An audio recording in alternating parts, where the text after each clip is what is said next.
Meeting to order. We just came out of closed session and nothing to report out, or nor did we take any action. Pledge of Allegiance, our student is ill tonight, so I get the lead. Yay, and we'll get my certificate. All right, everybody, please stand. Place your hand over your heart. Ready? Begin. I pledge allegiance to the flag of the United States of America, to the republic for which it stands, one nation, under God, indivisible, justice for all. Do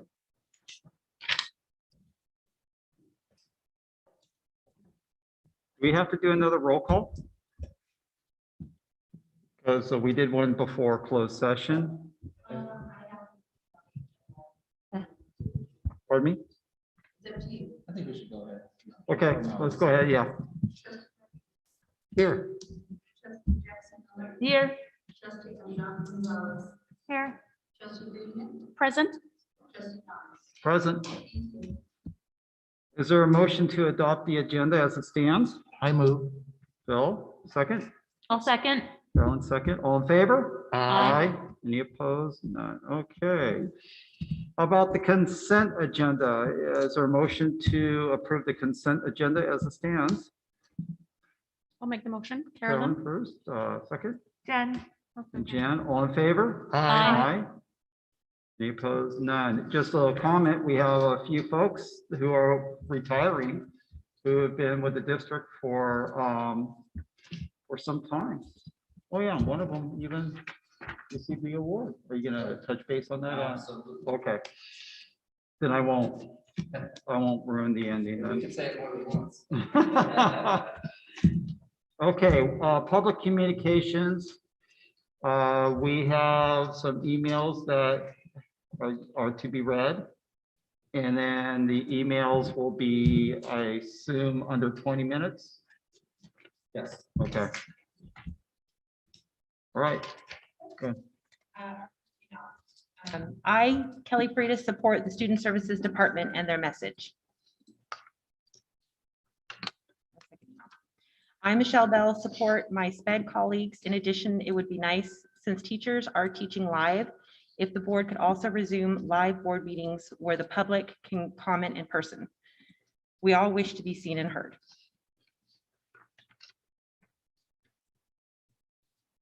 Hello, please see my attached public comment for the board meeting tomorrow. Good evening, SUESD community. Members of Student Services team are once again advocating for our collective and continued concerns regarding the competence of the Student Services Director. All of the difficulties and weariness previously shared continue to exist unabated. We have tried a number of avenues to problem solve with the director and the district, including multiple meetings with Scott and Eric, serious concerns described in SEA administrator surveys in both 2020 and 2021. Individual staff members reached out to meet with various board members to share concerns. All of these requests were denied. 3 complaints filed with the Department of Fair Housing and Employment, DFHE, filing a uniform complaint process, UCP, in which multiple complaints were substantiated.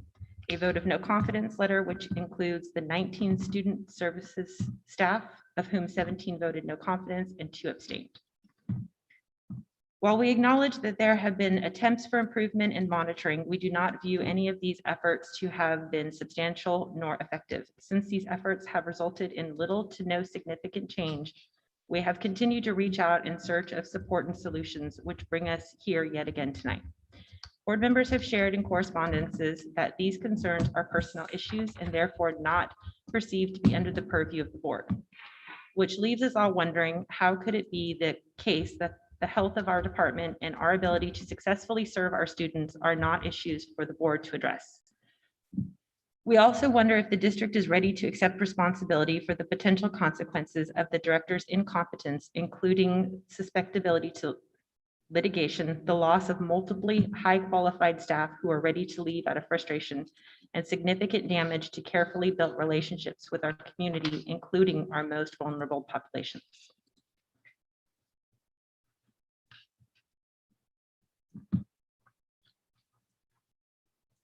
I, Beth Willen, support the Student Services Department in their message. Next email. I, Rebecca Voigt, fifth grade teacher at Soquel Elementary School, am writing this message to voice my support of Brian Koch's letter stated to the board this evening. Knowing Brian professionally for the 6 years that I have been a part of Soquel has given me the utmost respect for his honesty, dedication to the children of this district. Please listen carefully to his message. I, Ann Cardoza, support the Student Services Department and their message. I, Ann Wilson, support the Student Services Department and their message. I, Sarah Galvin, support the Student Services Department and their message. Galvin, I apologize. I, Katie Shank, support the Student Services Department and the team's ongoing messages and concerns. I, Alyssa Carver, support the Student Services Department and their message. I, Megan Pereira, support the Student Services Department and their message. To the SUESD board members, I support the incredible dedicated staff that comprise our Student Services Department, and I support their message. One thing that I love about our district is that we pride ourselves on being like a family. I urge you to listen to our family and then act to protect us. Our staff deserves it, and so do our students. Sincerely, Liz Humphreys, first grade teacher, Main Street.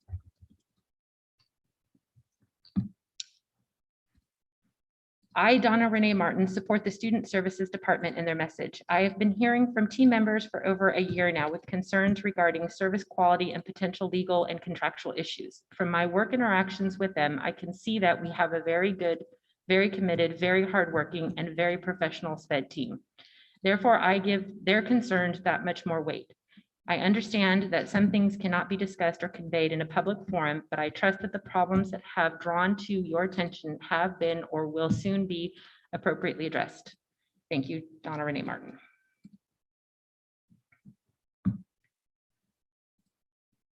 I, Lisa Camino, support the Student Services Department and their message. I, Erica Aiken, support the Student Services Department and their message.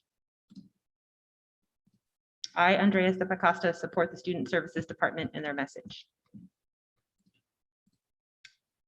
I support the Student Services team and their message. It is my sincere hope that at least some members of the board will change their minds about meeting with them and discussing their very serious concerns. Sarah Lipson, teacher, New Brighton School. I, Courtney Harper, support the Student Services Department and their message.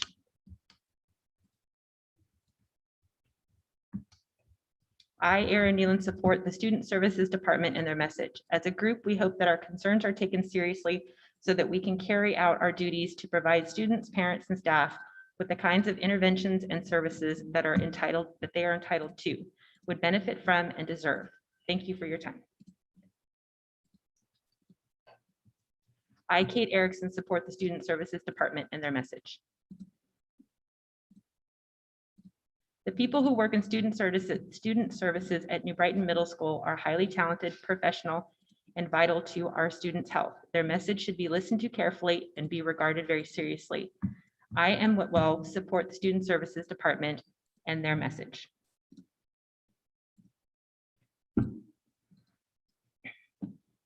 I, Rachel Landry, am a member of the Student Services Department and have worked in the district for 4 years now.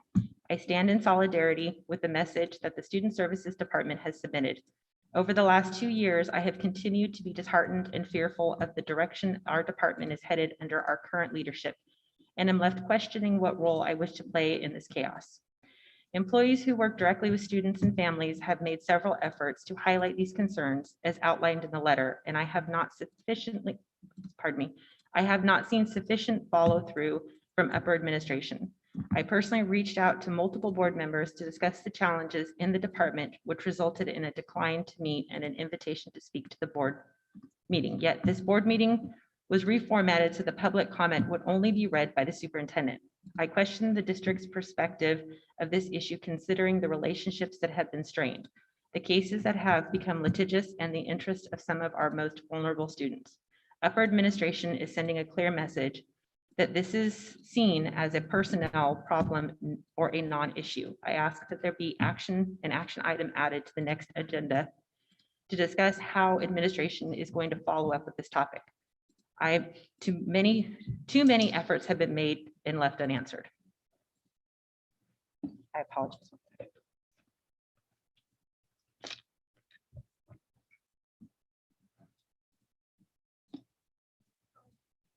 I, Portland Beckman, support the Student Services Department in their message and gave other specific concerns of my own. However, having good faith, they will be represented in an aforementioned and following public comments. I would like to pose a more wide view, wondering, how is it that we find ourselves in this situation at all?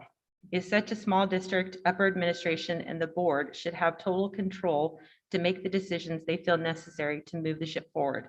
How then, with countless expressions of concern over questionable leadership and ethical issues, to name a few, do we find ourselves still reaching our tentacles as far and as wide as they will go just to try to get the message across to the individuals who make these decisions? From this perspective, there is a level of enabling occurring. If it were politically beneficial to be more invested in student services, if it got an O or an ah from the community at large, I have a hard time imagining that the same concerns and issues would still be plaguing all of the staff working under the umbrella of student services. But it doesn't, predictably due to the fact that only a small part of the student and parent population knows about, cares about, or even needs to utilize the services and supports that student services is responsible for scaffolding.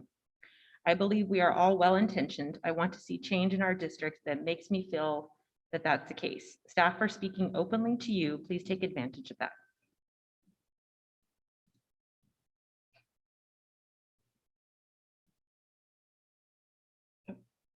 Sorry.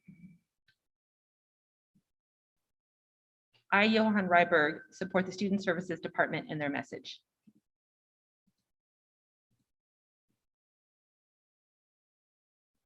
I, Sienna Castillo, support the Student Services Department in their message.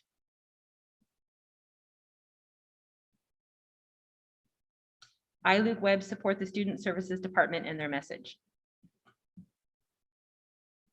I, Ally Lovell, support the Student Services Department in their message. As a disheartened member of the Student Services Department, I stand in solidarity and wish to express the frustration regarding the district's actions or lack thereof regarding the apparent challenges in the department.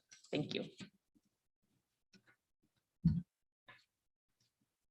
I, Gordon Barrett, support my colleagues in the Student Services Department in our message.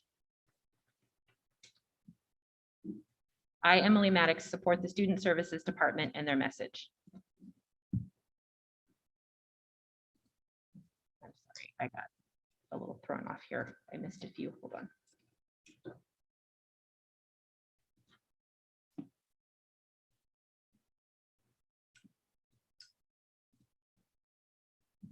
I, Larissa Kanzler, support the Student Services Department and their message.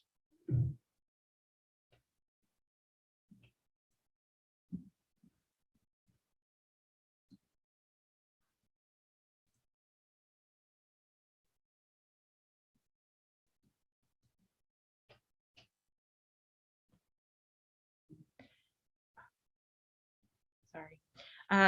Dear board members, I am writing once again to call for action to support our students and staff. It is becoming increasingly disheartening and difficult to complete our professional duties under these conditions. If we cannot look at our administration and our board for support, where can we look? We have taken every step to have this addressed and to be equipped to do our jobs. We hope to see some concrete steps in how to move forward. Best, Alyssa Mazzano, school psychologist. I'm so sorry, it just kicked me out. No.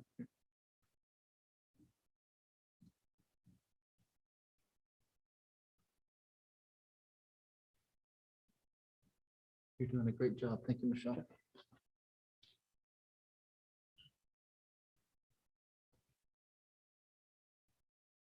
I believe that was the last one. I'm just making sure I didn't miss any.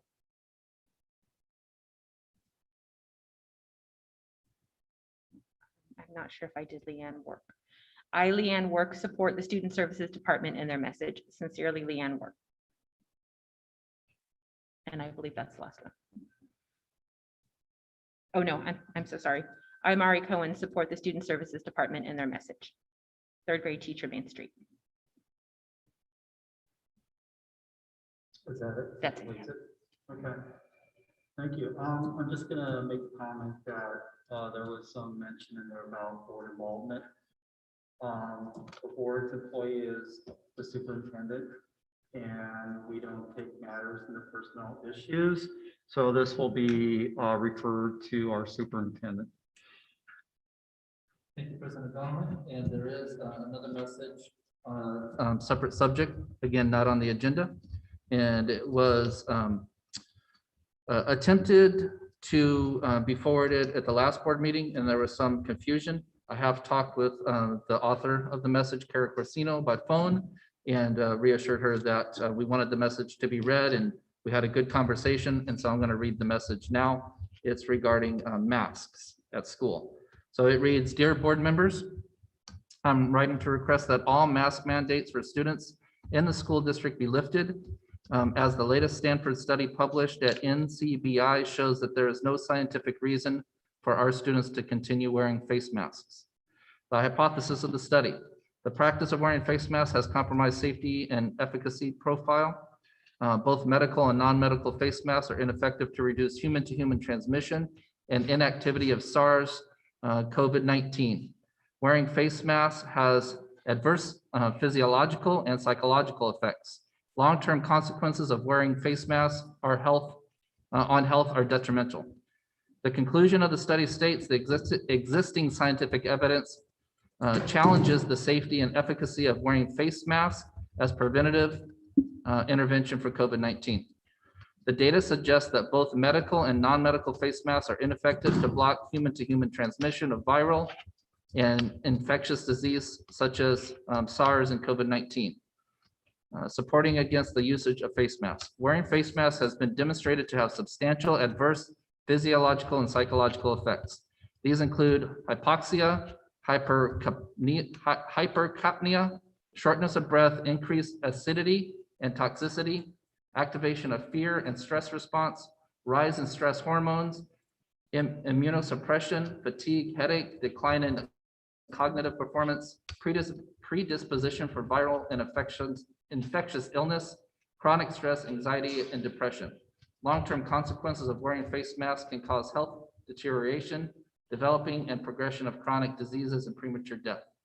Governments, policymakers, and health organizations should utilize proper and scientific evidence-based approach with respect to wearing face masks when the latter is considered as preventative intervention for public health." Almost done. As the study states, policymakers need to use a scientific and evidence-based approach, and the evidence in this study is quite clear that face masks are ineffective and harmful. I encourage the board to read the entire study. The link will be at the bottom of the email. If the board insists on continuing to mandate masks for our students, even after reading the study, then I will request the data be presented to all school district parents that refutes this study point by point. The current mandate defies science and logic, dehumanizes our children, compromises their cognitive and emotional growth, and their physical and psychological well-being. The student mask mandate needs to end immediately.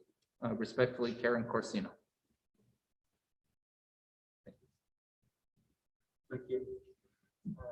Any other items that we don't have on the agenda? I might have one by text here. Okay.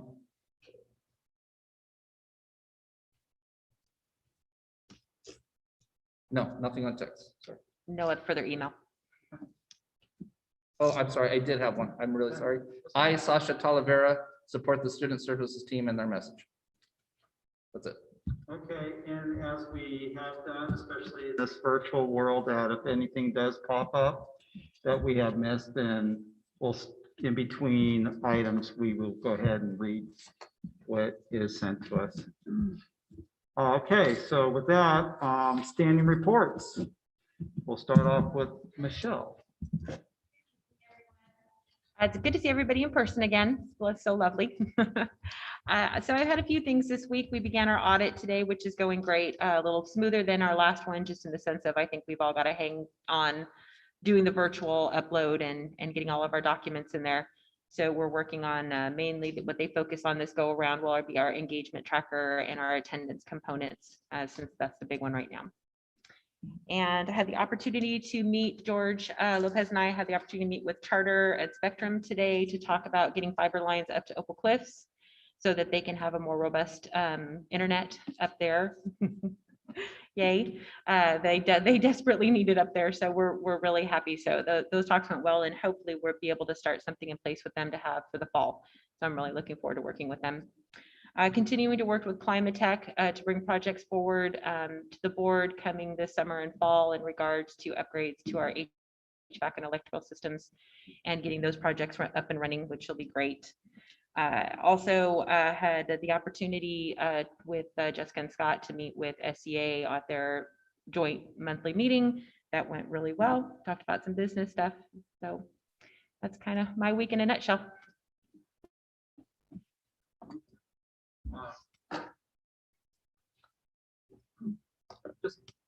All right. I was like, is it my time? Well, I too was very happy to be able to meet with CSEA this week with Michelle and Scott. It's always a pleasure to be invited. I think this is a great thing that the district does, and I enjoy my time doing that. We've also been working on the summer program, and we have a presentation about that later this night, tonight, so I won't bore you about that now, although it's not boring, it's very exciting. We've been working on the student information systems data migration with our ed tech team, and that's going really well. As you know, we're transferring from Illuminate to IC. It takes a lot of work on a lot of people's part, but we're doing well.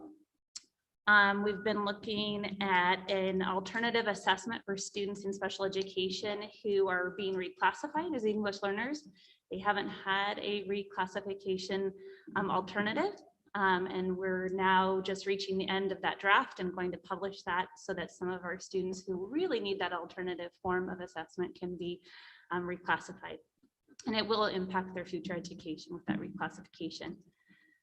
We've been working on curating some culturally responsive educational leadership materials recently. If you go into the Ed Services department, and I hope you do one day, you'll see tables of really great quality books on the topic.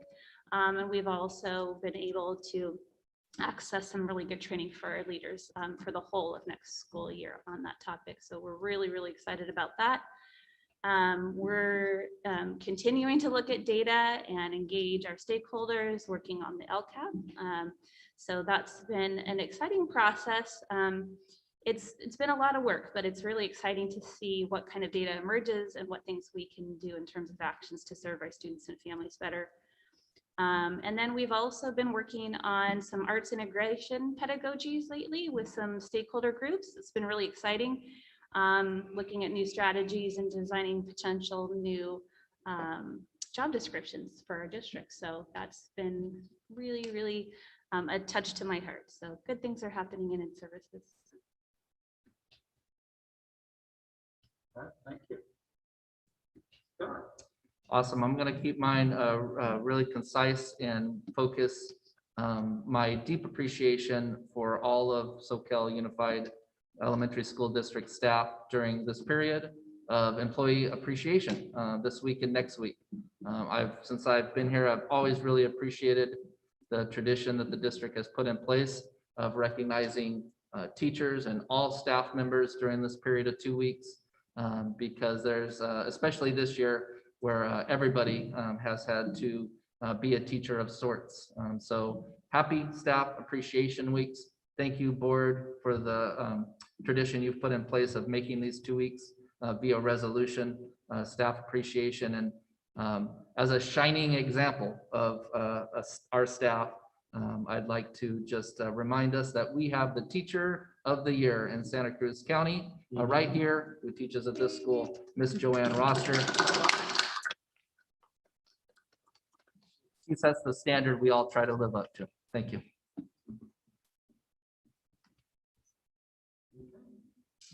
Do we have anybody from CSCA? Don't know if they're on Zoom or not. Maybe George can tell us. Anybody on Zoom, George? There's no one on Zoom. Okay. How about SCA? No one on Zoom. Very good. Okay, well, let's move on to the trustees. Anybody want to jump in?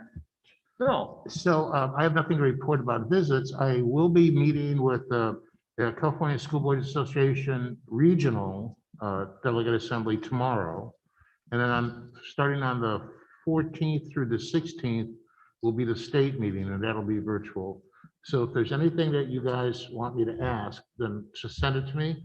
I have an email from them that I'd like to share with the board about what we're going to be doing in the fall. And they have a long list of questions, so I'm done.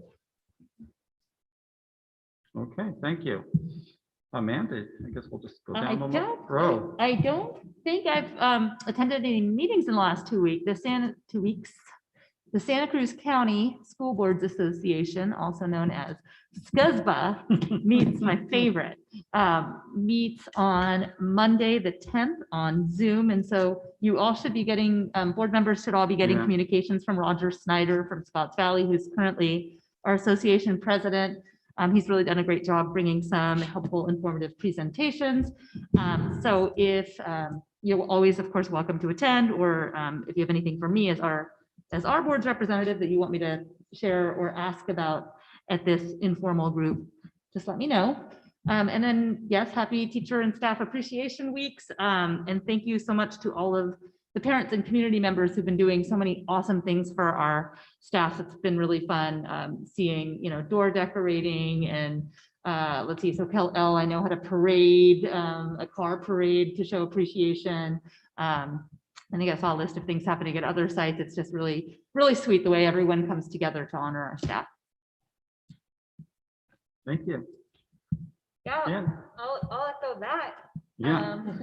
Yay, there's so much we're so excited for our staff, and it has been really fun celebrating them this year and in person, seeing the doors and how excited everyone is to see kids on campus. So it's been great, and just also want to appreciate our community for reaching out to us in various different forms to communicate their feelings on different matters, and also growing with us as we navigate through in-person meetings and what we're doing, because it's we've never done this before in this. So thank you for your patience with that, and also reaching out. So let's see, since last time I attended the Science and Garden Education meeting, SAGE meeting, and there's just always a lot of great discussion about what the program is working towards for next year. So very exciting. And also want to echo everyone's sentiment about Teacher and Staff Appreciation Week. Just so grateful in this year that has been so challenging, that teachers and staff have done so much, have been so flexible, have been just there for our students, even when things were probably difficult for them as well. They've just always put on a positive attitude to support our students. So I'm just very grateful and appreciative. Thank you. Yeah, and echo again on the staff appreciation. There is so much to say, and I was thinking, everybody, the staff really pulled together with the pandemic, but it seems like each year there's something that they have to come together for. So each year there's something new, and the staff is amazing that everybody comes together, and whatever is brought onto them, they pull it off. So I think we have an outstanding staff, and I'm talking back when my kids were in the school too. So it's been a long time. So that's great. Scott and I actually had a meeting with Capitola, and just went over some items with New Brighton and Capitola. One thing that really, we talked about some really good topics, but right at the end, Mayor Brooks asked me and asked Scott what our dream was. What's our dream for the district? We have a mission statement, we have other things, but it's just like, wow, that just, that I think both of us just went, wow, dream. What is our dream for our district? And it's just something that just mull over, and who knows, maybe at one point we could come up and just like, wow, what is our dream for our district?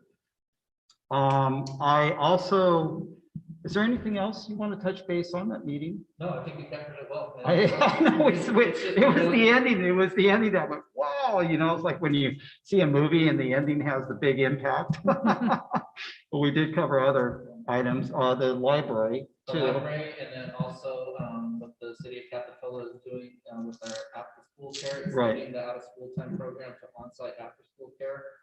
Just, we can't appreciate enough the services providing our families. And then just to touch base, and I made Scott aware of this too. I attended our supervisor of a new town hall meeting in SoCal. A topic did come up about SoCal Elementary and the traffic, and they're going to contact the principal. I mean, there's only so much we could do. But it does sound like the county public works is involved or going to get involved about if there's any type of signage or anything out there that would actually help, alleviate some of the congestion. They're talking about removing the pay parking machines in the lots. I'm not sure if that would be a huge help, because I know some parents were apprehensive about parking in there and dropping off their kids. You don't have change, they'll have time to feed it and getting the tickets. So I think with that plan, hopefully that would take care of that as well too. And one more thing, I just wanted to say, last meeting, Opal Cliff's presentation kind of had me thinking about plastic bottles and having them put on our desks here. So I just asked if we just don't do that, do our part with, the pollution, because, it is a problem. Actually, not only plastic bottles, but, cigarette butts. Now somebody's making surfboards out of cigarette butts. So it's, we have a big, huge thing with a problem with pollution. So I figured, well, that could be our part. I mean, there is a store in Santa Cruz that has stopped selling bottled water, plastic bottled water. So, and that's me. All right, let's move on to presentations. And let's see, Jessica, this is regarding English learner teacher on special assignment.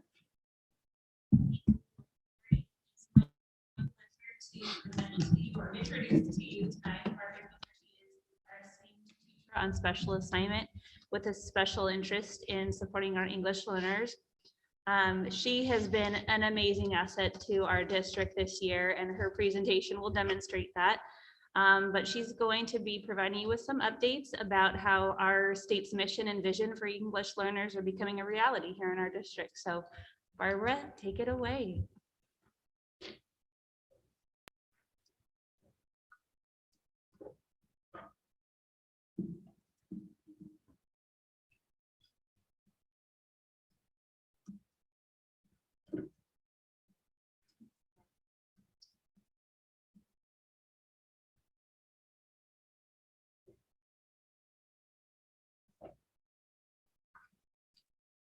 Well, good evening. I'm really excited to have the opportunity to talk about the work we've been doing this year. So I've broken up my presentation into 3 parts. The first part is talk about the context to help us understand our district's EL and ELD challenges in its current context. Part 2, talking about this year, what we've been up to, and what's next for next year. So our context, why do we even have an ELD TOSA? What does even ELD stand for? We have so many acronyms. I always find it helpful to talk about what they mean exactly. So an English learner is defined by that they lack the clearly defined English language skills of listening, speaking, reading, and writing necessary to succeed in the school's regular instructional programs. English learners face the unique challenge of learning English as they're also learning grade level content through English. This requires an equity measure. The equity measure put in place is ELD, the ELD standards. English learners at all English proficiency levels and at all ages require both integrated ELD and specialized attention to their particular language learning needs, or designated ELD.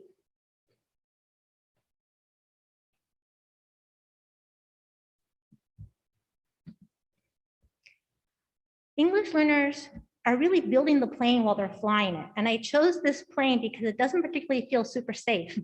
And there's a reason for that, right? Because it's really hard. You're learning your language, and that language has to take you to math. Your language has to take you to science. Your language has to take you through literature discourse. And you're constructing it. Your language is under construction. And as you're learning math and literature and social studies and art, you're building components and parts to your plane, right? To help you get you there. A little more, I'm sorry, skip to acronym.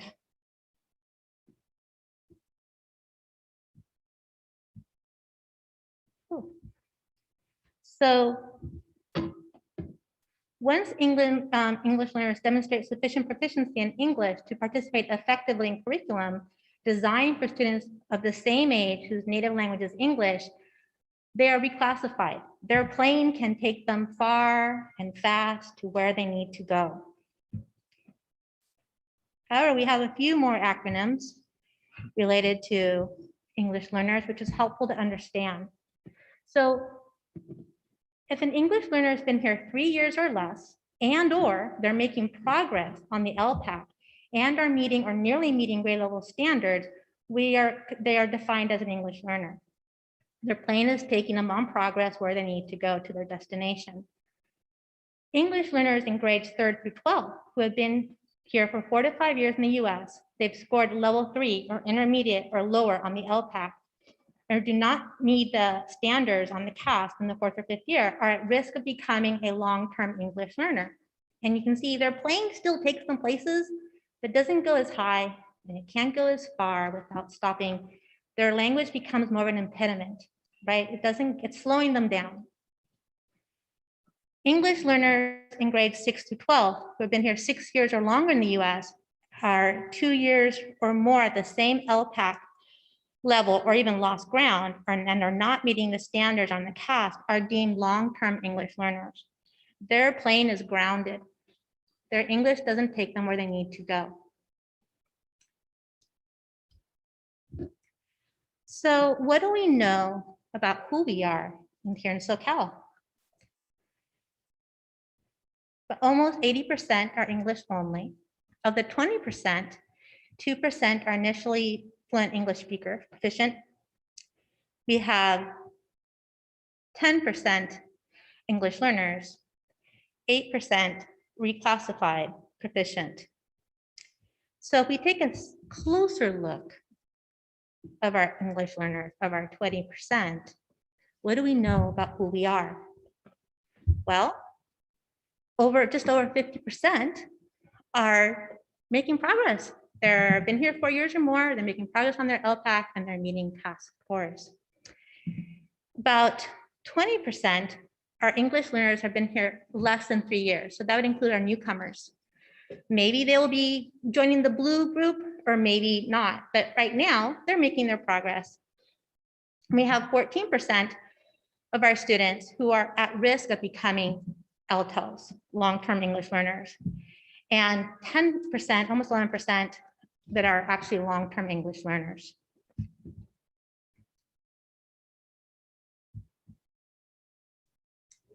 So identifying the challenge we seek to address. The well-being of the community rests in the commitment to each individual. And I chose this image of the school of fish because it makes me think about our learning community, right? We all swim together tightly and we protect one another. We all watch out for one another. We ensure each other's safety.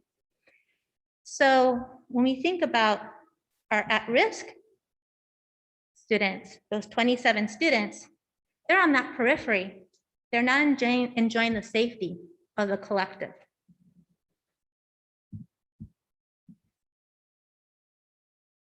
and our long-term English learners, they are definitely not within the safety of the collective of the system. So what does this mean? They're at risk. They're at risk of what? They're at risk of not being able to be successful in meeting the high school A through G requirement classes, getting to higher education, being ready for career readiness, economic security, realizing their dreams. We have so few in our district that we can put faces to these numbers, but this is a double-edged sword. On the one hand, there's so few we can wrap our arms around them. But this leads to the misconception that their needs can be met by 6 very talented ELD teachers. This model, this ELD pull-out strike team model, is associated with the previous ELD standards in the South. This was a view where English was seen as a set of rules, grammar as syntax separate from meaning with discrete skills. Language acquisition was seen as linear, as an individual process. Language development was focused on accuracy, on grammatical correctness. Simplified text and activities, often separate from content knowledge, is necessary for learning English. Under the 2012 ELD standards and how they're measured by the LPAC, we see English as making meaning research with different language choices based on discipline, topic, audience, and purpose. An expanded notion of grammar encompassing discourse, text structure, syntax, and vocabulary, and as inseparable from meaning. Language acquisition as a nonlinear, spiraling, dynamic, and complex social process in which meaningful interaction with others is essential. Language development focused on interaction, collaboration, comprehension, and communication with strategic scaffolding to guide appropriate linguistic choices. And complex text and intellectually challenging activities focused on building content knowledge is essential to learning academic English. I like to think of the old ELD standards was like, that's what you needed. English was required in order to access the content. And it made me think of the on-ramp. Right? You need to get on the on-ramp so you can get on the road that you actually want to go. Nobody wants to go to the on-ramp. We use the on-ramp to get to where we want to go, and that view of needing one prior to the other. The problem with on-ramps is they can slow you down, or worst case, they can take you nowhere where you want to actually get to. The new ELD standards are designed to accelerate access to core curriculum and language development with both integrated ELD and designated ELD. The carpool lane, I'm learning my English, it helps me learn my math. The more math I'm learning in discourse, it's learning more English, academic English. It's accelerating my progress. I'm learning one with the other. They're all integrated.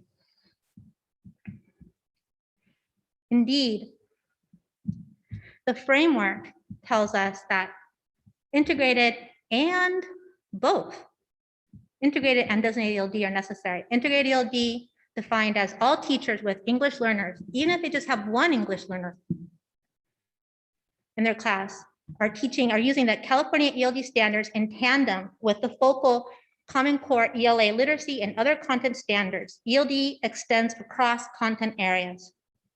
And designated ELD is a protected time during the regular school day in which teachers use the California ELD standards as the focal standards in ways that build into and from content instruction in order to develop critical language English learners need for content learning in English.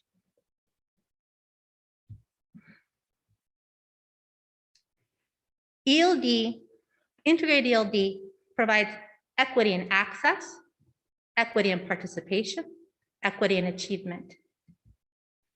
If I know my facts and history events, but I don't have the language to express sophisticated thought, to talk about cause and effect, to compare and contrast events, then just knowing those events is not very useful to me. So the ELD standards have a part that is specific, it's very explicit around instruction And participation. How do we support and teach students to be able to have the language to participate in class? If I can participate, I can achieve. If I can't participate, it is hard to achieve. So that requires a lot of change in how and when and who we deliver ELD. That brings us to this year, creating change. So when this model was shared from the article seeing the water systems change brought to us by Nicole Anderson and associates with our work on anti-racism, I fell in love with this model. This model fits perfectly with the work I've been wanting to do in our district, because it really requires changing in our policies and our practices and our resources, but also our relationships and connections with our families and our students, the power dynamics with our parents and our students, and the mental models we hold of English learners and ELD.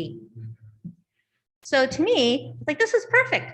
I'm integrating the roadmap with this model of systems change. The EL roadmap is the water of system change for our EL students.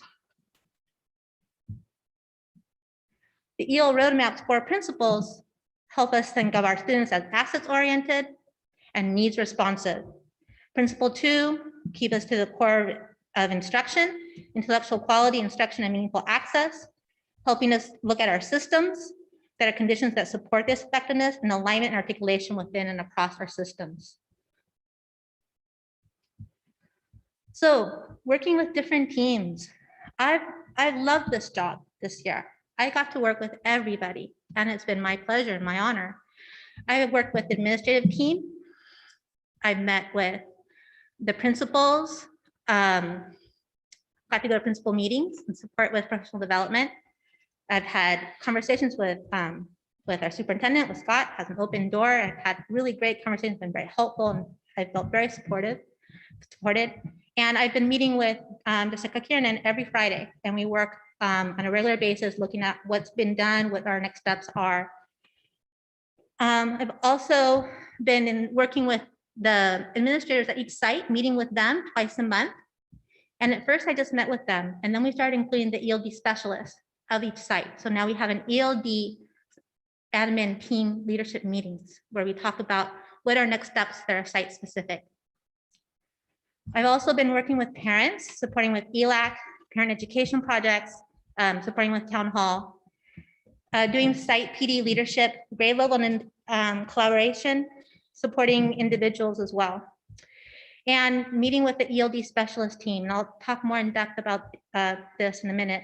And we met every Wednesday, and then also met in the afternoons for professional development as part of our community of practice, and also one-on-one individual coaching. So this is our incredible, amazing ELD district leadership specialist team. So we have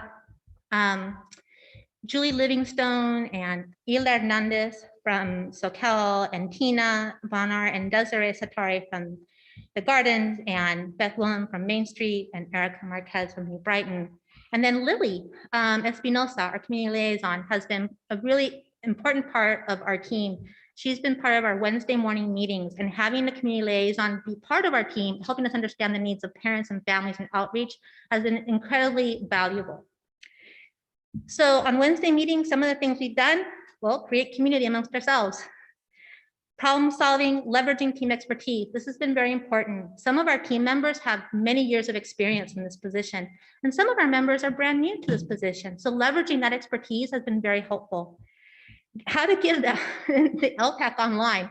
That was a lot of time to meet about that. So problem solving a lot of things that were unique to the context of this year, right?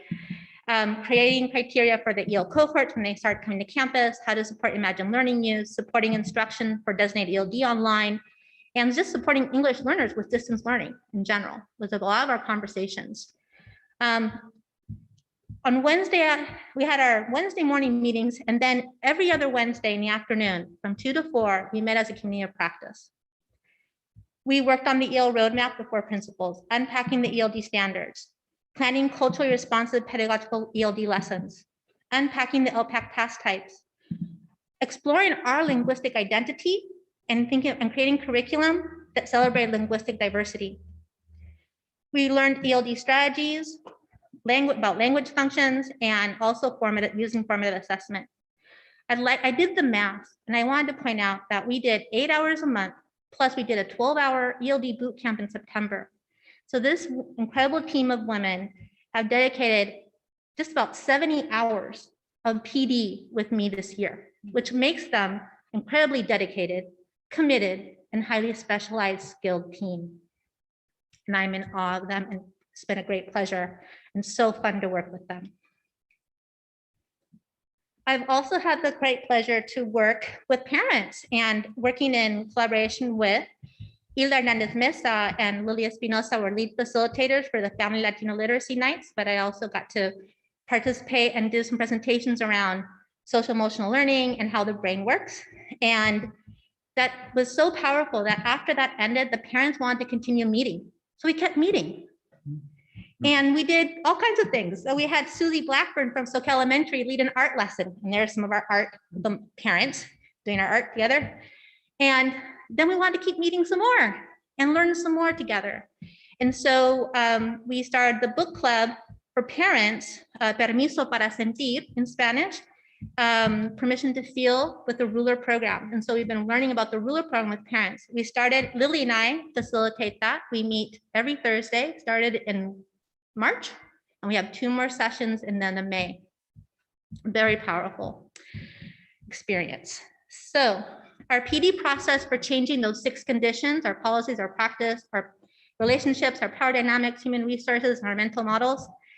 So this has been the timeline that we've been following. So we all started, all the teachers at the elementary sites, plus all the administrators, we started with the video, The Freedom to Talk. And this helps a really great historical narrative to situate ELD as a civil right.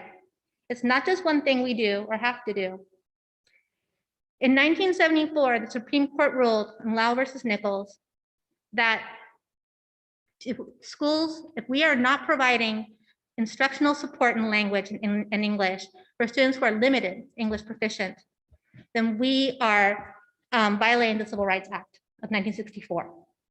So doing ELD work is doing equity work. So we started with that, exploring the why. And then we moved on to the EL roadmap, understanding the new framework. This EL roadmap is a sea change in California. Anybody who's been teaching for a while understands what's happened in the previous 20 years and how this is very different. So we talked about that. We unpacked those 4 principles at the elementary sites, as well as with administrative teams. The next step was the how. Well, how are we going to do this work? Well, using integrated ELD and both designated ELD, that carpool lane versus the on-ramp, talking about that, what that is. That was all in the fall. Then we did some more work in the winter, going back to the why, exploring linguistic identity. Each teacher did this through a mini autobiography, linguistic autobiography, which was very powerful. And then we talked about language, celebrating language diversity and International Mother Language Day, and how languages are actually being endangered, right? So that there's real reasons about why we want to celebrate diversity, not just in our community, but globally. So that was a really powerful session, very well received by staff. Then we also worked in our ELD standards and on the LPAC. And then this spring, really looking now at what teachers like to do, curriculum and instruction. And so we started looking at strategies of the language function wall. So I want to add that all of this happened in a year with so much going on. I'm in awe of my colleagues, of how dedicated and committed, and I never got any pushback of why or one more thing. I only received enthusiasm and curiosity and wanting to do more. So this was really exciting work that happened. And that PD process supported transforming the old Soka Unified School District Elementary ELD model of 5 fabulous ELD teachers to the new Soka Elementary ELD model of a fleet of ELD teachers led by a team of ELD specialists, ready to just get to work. So what's next for next year?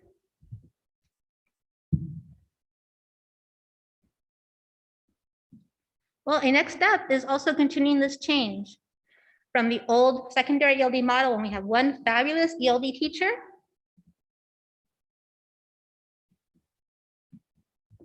to a new model with a fleet of integrated ELD teachers teaching ELD in their different content areas, supported by an ELD specialist teaching designated ELD. Likely through a similar process that we did at the elementary, starting with why, talking about the what and the how. And I'm working with Mr. Broadhurst and Ms. Adrias planning and getting this in the calendar for next year. Another next step is, is implementing the ILPs. This was a pilot program that started this year. Members of the initial pilot team were Dr. Kiernan, Mr. Broadhurst, Ms. Adrias, Erica Marquez, the ELD specialist in New Brighton, myself, and then we brought on some content teachers from New Brighton, Mr. Dixon, Ms. Klinkman, and Ms. Maddox. And so we just kind of got this started. So the next step is to actually start implementing it and rolling it out. Another next step is using data more skillfully, more courageously, as a map of where students are in relation to the standards, those English learners. So every educator needs to know their EL students' data, their LPAC data. Past practice has been that LPAC scores go to the ELD specialist, the ELD teacher, because they were the ELD teacher. But now we are all ELD teachers, so we must all know the LPAC scores and understand what they mean. Using data to find an actionable equity gap, and I'll give an example of this shortly. Number 3, use more inclusive data, such as ELO shadowing or the ILP. And number 4, putting systems in place to monitor progress of English learners throughout the school year with language review teams, for example. Should not be a surprise to any of us how any of our English learners are doing. Should all know who are our long-term English learners, who are at risk of becoming one. What are we doing about it? So here's an example of using data to find actionable equity gaps. So this is data from a SoCal cohort. And if I track them from 3rd grade to 4th grade to 5th grade in their math test scores. And we can see that our English learners in 3rd grade were outperforming their EVER EL students, and EVER EL includes RFEP. So that's everybody who's ever been an English learner. And we can see there's a gap. And in 4th grade, there's still a gap. And then in 5th grade, there's not much of a gap. The English only kids had lost some ground, but the everybody else didn't. So it looks like the gap is shortening in some ways. If you take a closer look, what is happening to the students scoring below grade level? Well, in 3rd grade, those, oops, sorry, let's get there. In 3rd grade, there's half of them are scoring near grade level at 2, and half are at, or almost half of them are a 1. And then we see in 4th grade, more of the kids are scoring a 2. They're getting closer to meeting grade level, getting near grade level, and in 5th grade as well. But if we look at what's happening to our English, our EVER ELs, we see the opposite is happening. We see that of the kids who are not scoring at grade level, more than double is a 1 in 3rd grade. And that keeps growing in 4th. And then by 5th grade, we see the opposite of what we saw for the English only. Over 60% are scoring a 1. So that shows how this gap is widening. But does it have to do with English language? Maybe it has to do with something else. How can we look further, deeper, and find out? Well, in claim 3, we can look at this math, the math discourse, math and language. In claim 3, which deals with communicating and reasoning, ask the question, well, how well can students think logically and express their thoughts in order to solve a problem? And we also see a discrepancy between our English only and our EVER ELs. We can see how even though our English only are also struggling to meet grade level, but we see the majority of them are near grade level, almost 60%. And our EVER ELs, we see the opposite. almost 60% are at a 1. So language, discourse does matter, does impact learning. And we can see the need for integrated ELD and math. What does this equity gap mean? Well, 51% of our EOs and 15% of our ever EOs left 5th grade with standards nearly met. 25% of EO and 65% of ever EOs entered 6th grade not close to meeting grade level in math. And there's a big difference between being on thin ice. Whoops, I'm sorry. Here we go. There's a big difference between being on thin ice and not even having that thin ice.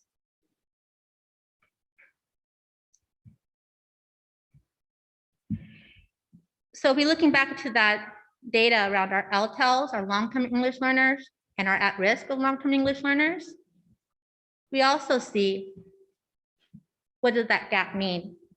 27 of our SoCal students are at risk of becoming long-term English learners. They're on thin ice. It's not a very safe place to be. But if you are a long-term English learner, you are in deep trouble. It's really hard to be successful.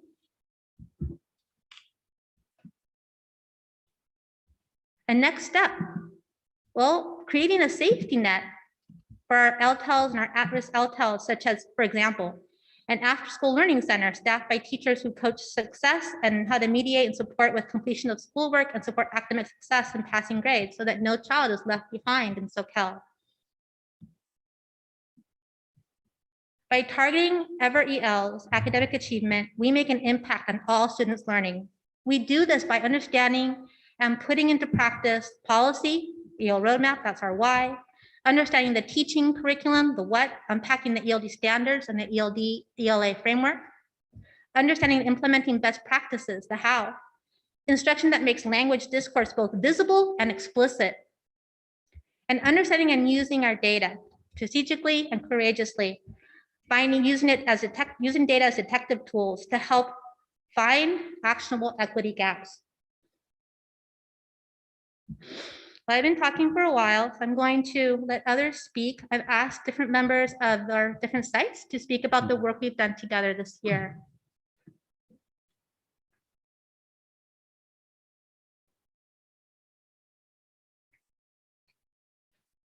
I've learned so much. Some of the things that we've done in this program have been working with Barbara to look at the ELD standards and how that's really changed the way I understand what my responsibilities are to my ELD students, as well as helping me be able to communicate that to my colleagues.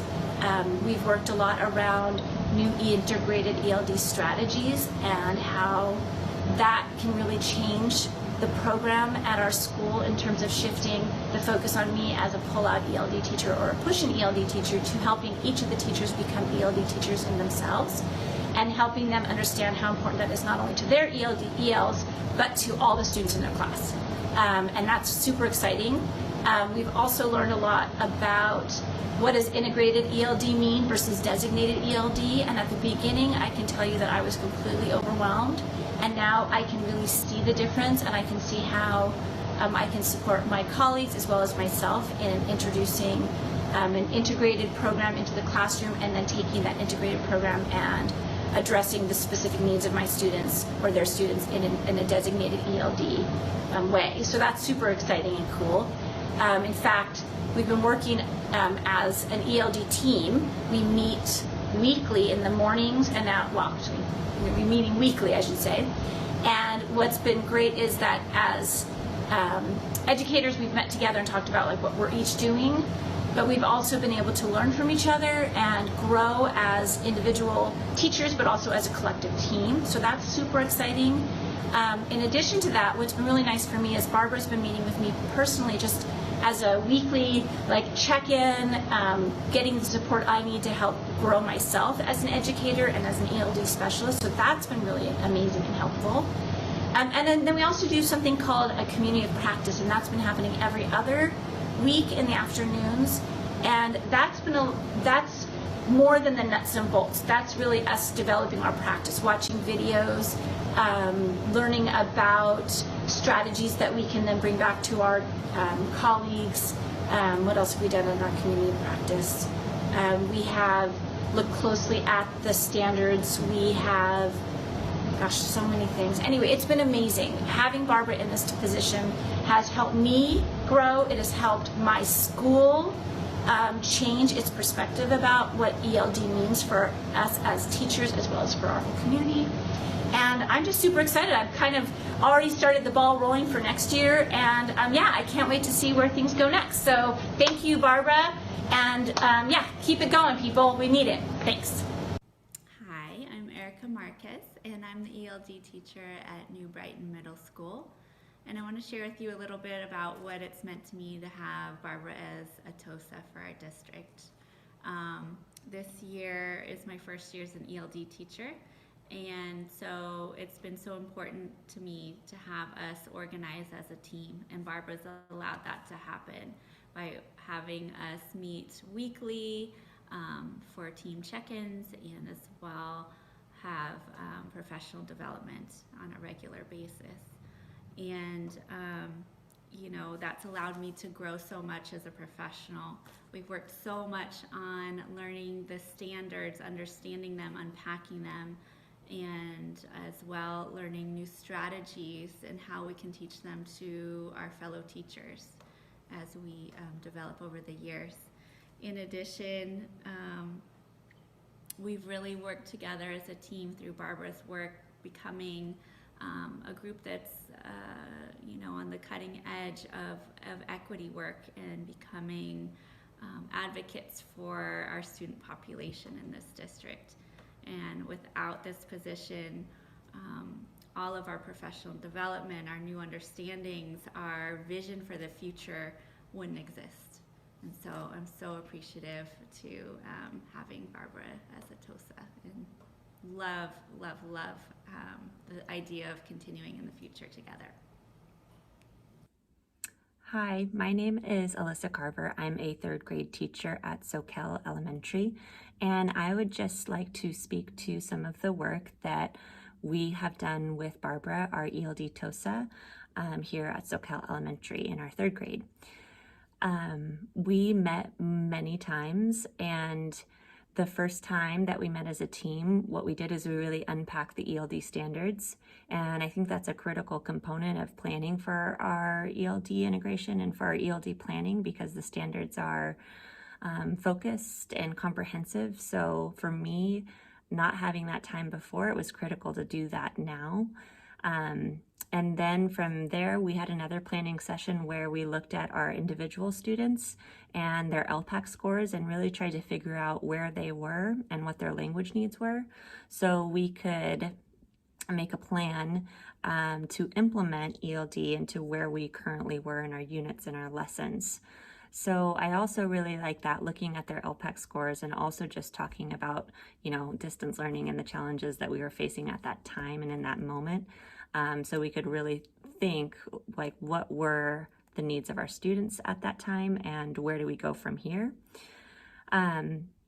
So we talked about how many of our students being in distance learning, and just actually in general, was that a need for oral rehearsal, because that oral rehearsal really is the first step of boosting their skills and strategies and then transferring it to their writing.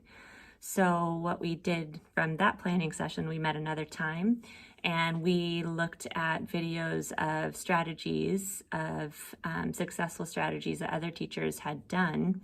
And we picked a strategy called the Can Have Are strategy, which helps students build sentence complexity.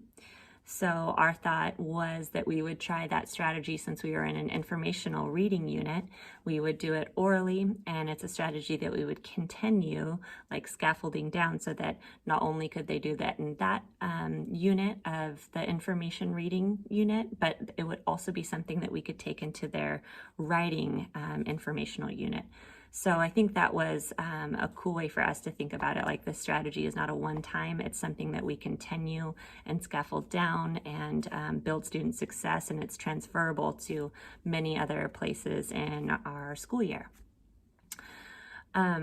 So I was so excited that lesson. It was so successful because I think we took the time to think about every component so thoughtfully, and students all students were engaged, not just my ELs, and I felt like all students were growing.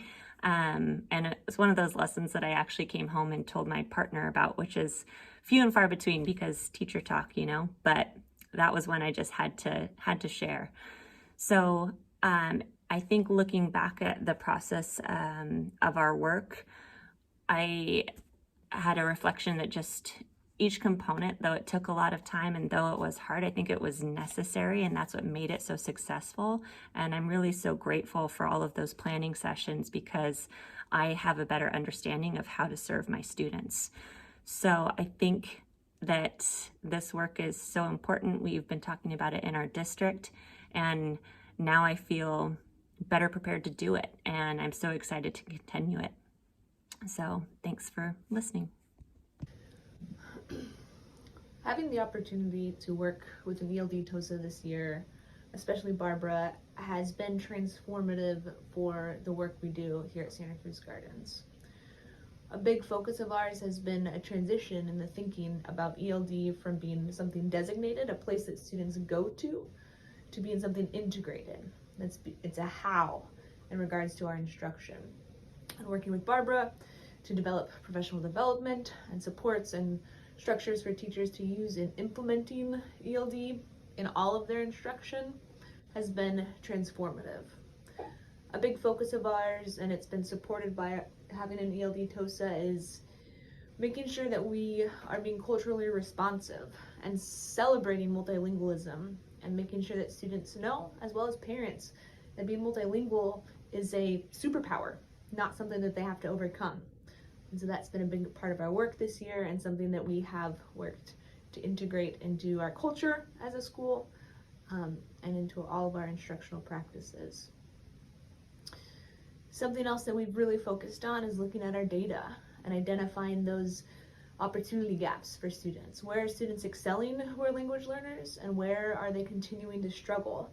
And making sure that we are being attentive to those disparities in the data and really being thoughtful and creative in regards to how we address that. Something that we've worked on as a site is kind of a multi-year plan so that we can really identify where we're starting, but where do we want to go and what do we need to do in between to get there. And having an ELD TOSA has been instrumental in guiding our thought process and keeping us motivated. I am personally grateful to Barbara as the district's ELD TOSA because in a year where administrators have had so much to think about and so much to kind of keep on the front burner, Barbara was also intentional to keep growing our ELD practices and being conscious of our EL students in a way that's not overwhelming and it's not one more thing, but identifies it as a priority, keeps it a priority, and integrates it into all of the work that we do here at Santa Cruz Gardens.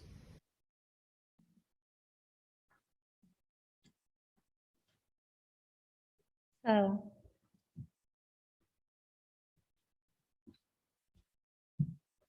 just want to share some students. I couldn't get any video of students, but at least have some pictures of them doing an ELD equity in action. So here we have Anthony constructing complex sentences. He had little Post-its that had short pieces like whales have blowholes and they can hold their breath. And here he put his sentence together. Due to the fact that whales have blowholes, they can hold their breath up to an hour and 30 minutes. So helping build that complex sentences. We have Madison, who's a 5th grade newcomer, working on description language function with her ELD teacher, designated ELD teacher, Ms. Bonar, and Camila celebrating completing the LPAC. So I think of ELD as this huge ecosystem, and we want to, in order to make it vibrant and healthy for us all, we all have a role and a place in it. And I'm honored, it's been my privilege to be part of it. So thank you very much. Thank you. Boy, that was a lot of great stuff going on. Any questions, comments from the board? Okay, I'm not sure. Yeah, we're gonna look at you, right? First of all, I really wanted to stand up and clap, but Yeah, go ahead. that was a really incredible presentation, and I was excited for it when I saw it in the packet and saw your slides. I was so impressed with the amount of information you had in the slides, but it was accessible to me, and I'm not an educator. I'm passionate about education, but I'm not an educator. So I really appreciate the energy and time you put into this presentation and the way that we really got to dive deeper here in person. So thank you. Thank you. And my question for you is, as someone who isn't an educator, if this is possible for you to describe, what would I see differently if I were standing in the back of a classroom in an elementary school in terms of that integrated instruction now as opposed to the old model? That's a really good question. I think some of the things you'd see is some very explicit language supports in the classroom, language sentence frames, graphic organizers, a lot of visuals, right? That help anchor the language and support the discourse. Because what you'd want to see is you would want to know who is you would not be able to tell who is an English learner. You want to be able to see everybody participating and engage and not know, are they an English learner? Are they limited or not? Because everybody's talking, and everybody's on task, and everybody's doing work, and everybody's using that academic language. So I would say that's what I would be looking for, right? I think a lot of language that supports and visuals and active participation. Thank you.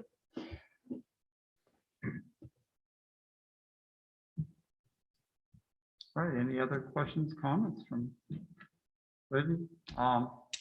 If not, oh, go ahead, Phil. So are academic assessments done in a primary language?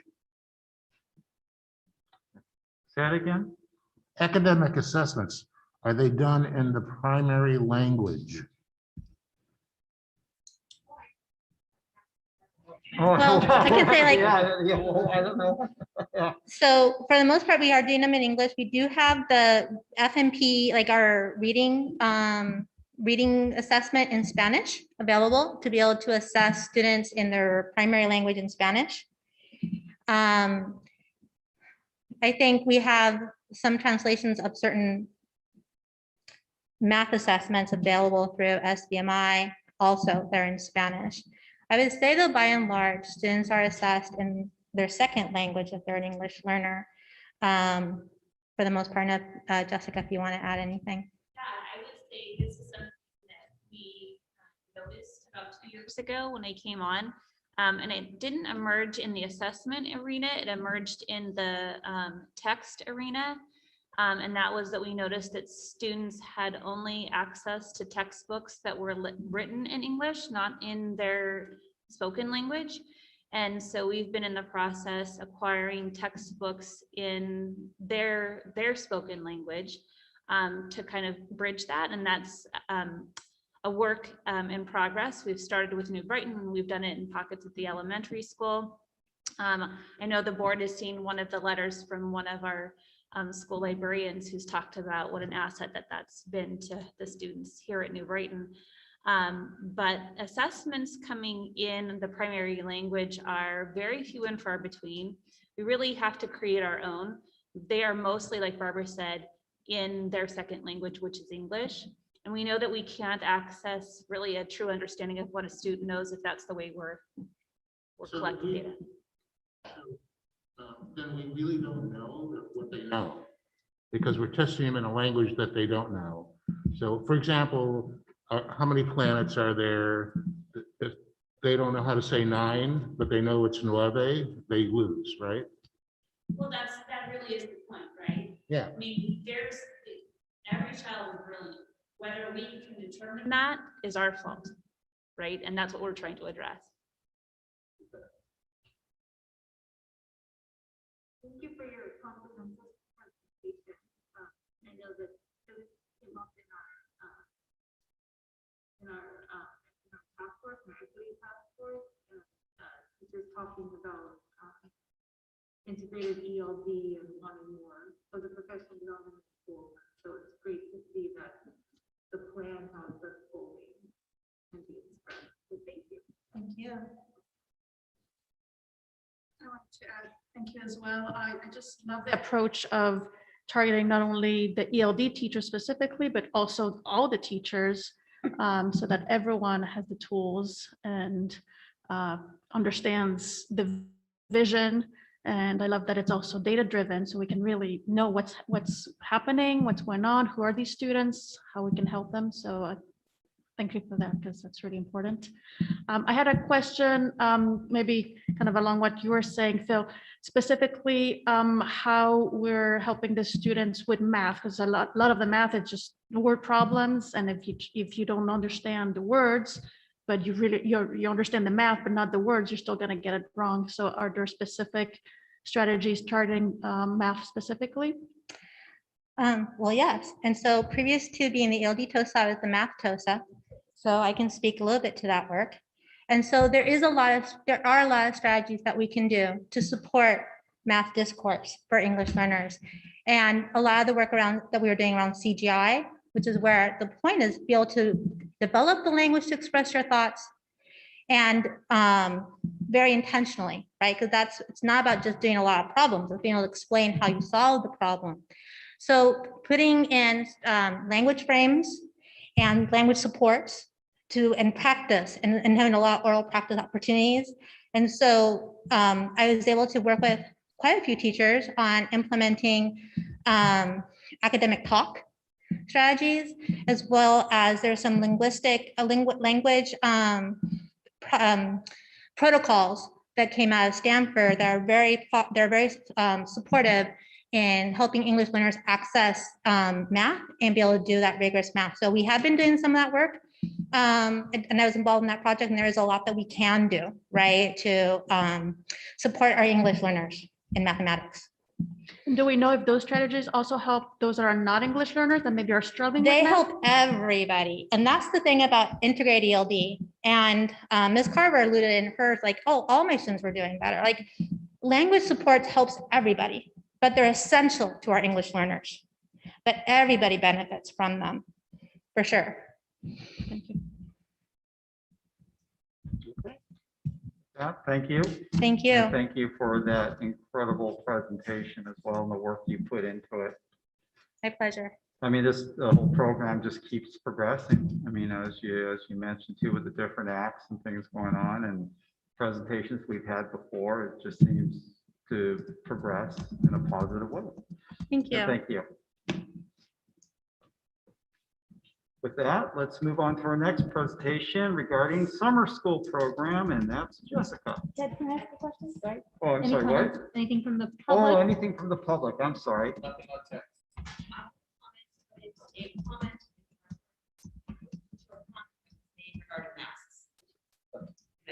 Yeah, okay. Okay.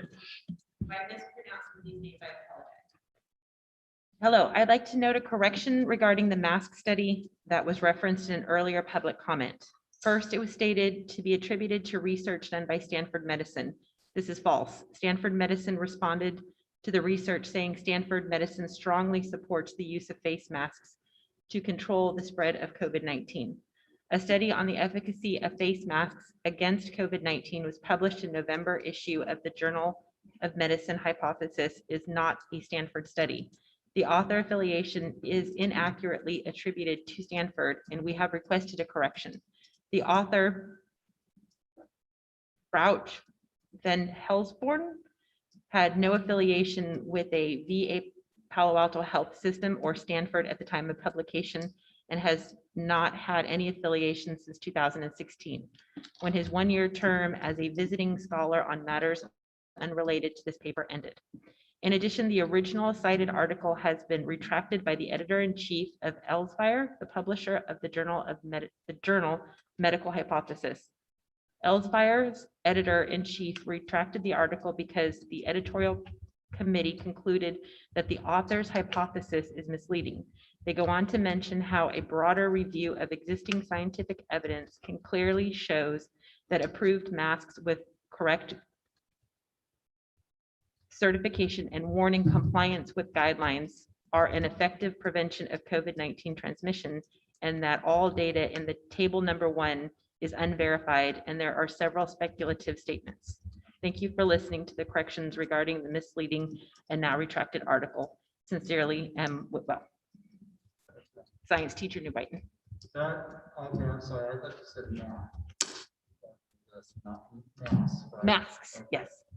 That was a public comment that the original inputs, and it's not going to turn into a incorrect statement. So we'll just stick to the items that are on the agenda right now, unless something else pops up besides that one item. Okay. But thank you. Let's move on to summer school program. Jessica. Thank you. I'm going to just switch over technology real quick.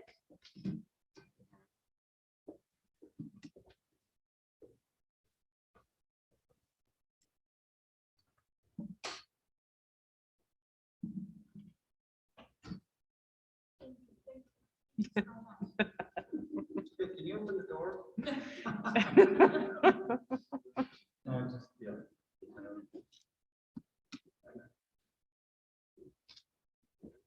Shall I wait? Okay. Okay, thank you. Well, tonight I am here presenting just as much of an up-to-date progress report on our summer school program here for our 2021 school year in SUESD. And what our kind of working quote has been, this is a place where we know each student by name, strength, and opportunity.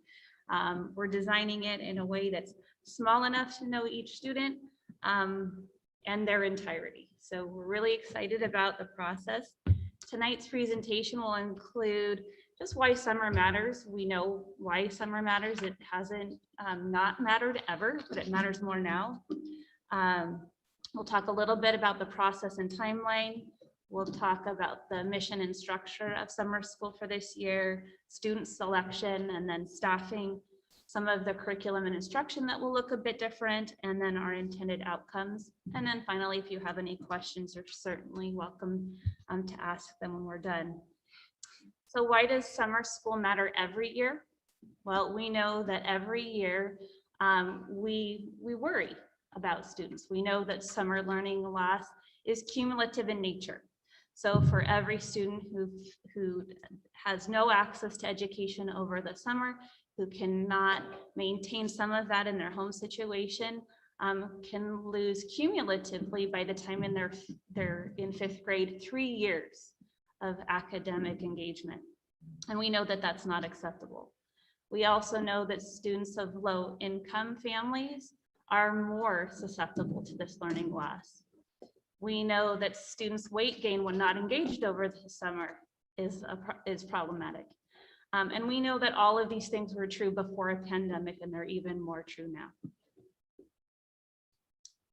So the mission of the program this year for us is just to ensure equity through education as a necessary component for closing the achievement gap.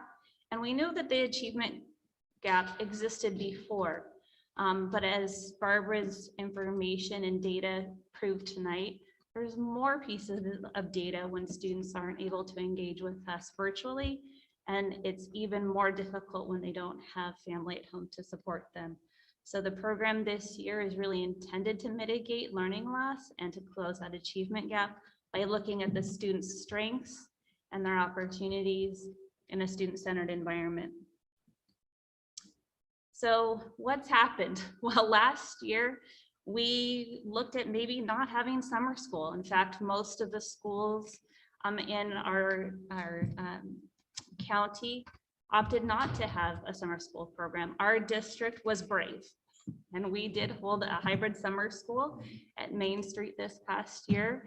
And while we had few in numbers, we had a very strong staff and a very strong and caring community that sent their students very trustingly to us to educate their students this past summer. And so with that courage, built some new courage. And when we looked at the fall of this year and going into another year of virtual learning for students, we could see that there was learning opportunities that were lost for our students. And we began to talk about what summer might look for us this year, given that. We also started to look at this year in late winter, the opportunity for additional financial resources to support a summer program. And while there has been a windfall of resources that have been associated with the mitigation of learning loss, targeting these resources towards a summer program became essential. And so in the spring of this year, we formed a summer program planning team. And that team was small but mighty. We were about 15 members strong. And we talked about what the student groups would look like, who we would identify, how we would reach out to staff. If we could get staff to work in a summer when they've already worked so hard in a different way for the past over a year. And we wanted to look for ways in which to just build curriculums that might look different than years before. So we really took that group, we built some subcommittees from that group, and then we reconvened every other week to talk about the progress we were making. Currently, we're working on staffing and registering students. And so we'll talk a little bit about what staffing looks like and the intended student target groups, and then hoping to plan into the next year for maybe some before or after school augmented programs for students. But the summer program student selection this year was really intended to be targeted to students who needed that augmented learning time. And so we looked at various student groups. So we looked at students who really needed socialization. They needed that pro-social time with other kids and other grown-ups. They maybe didn't have a home setting that was conducive to continued educational experiences. We looked at students who needed differentiated learning more than they were maybe getting it in the whole group session.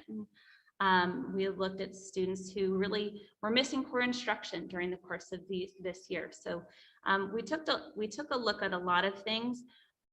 They're similar to the types of things that we looked at when we were bringing students into schools in that small group instruction time when we had our cohorts. And what we learned through that process is we really had a very strong tier 1 set of students who we wanted to invite in.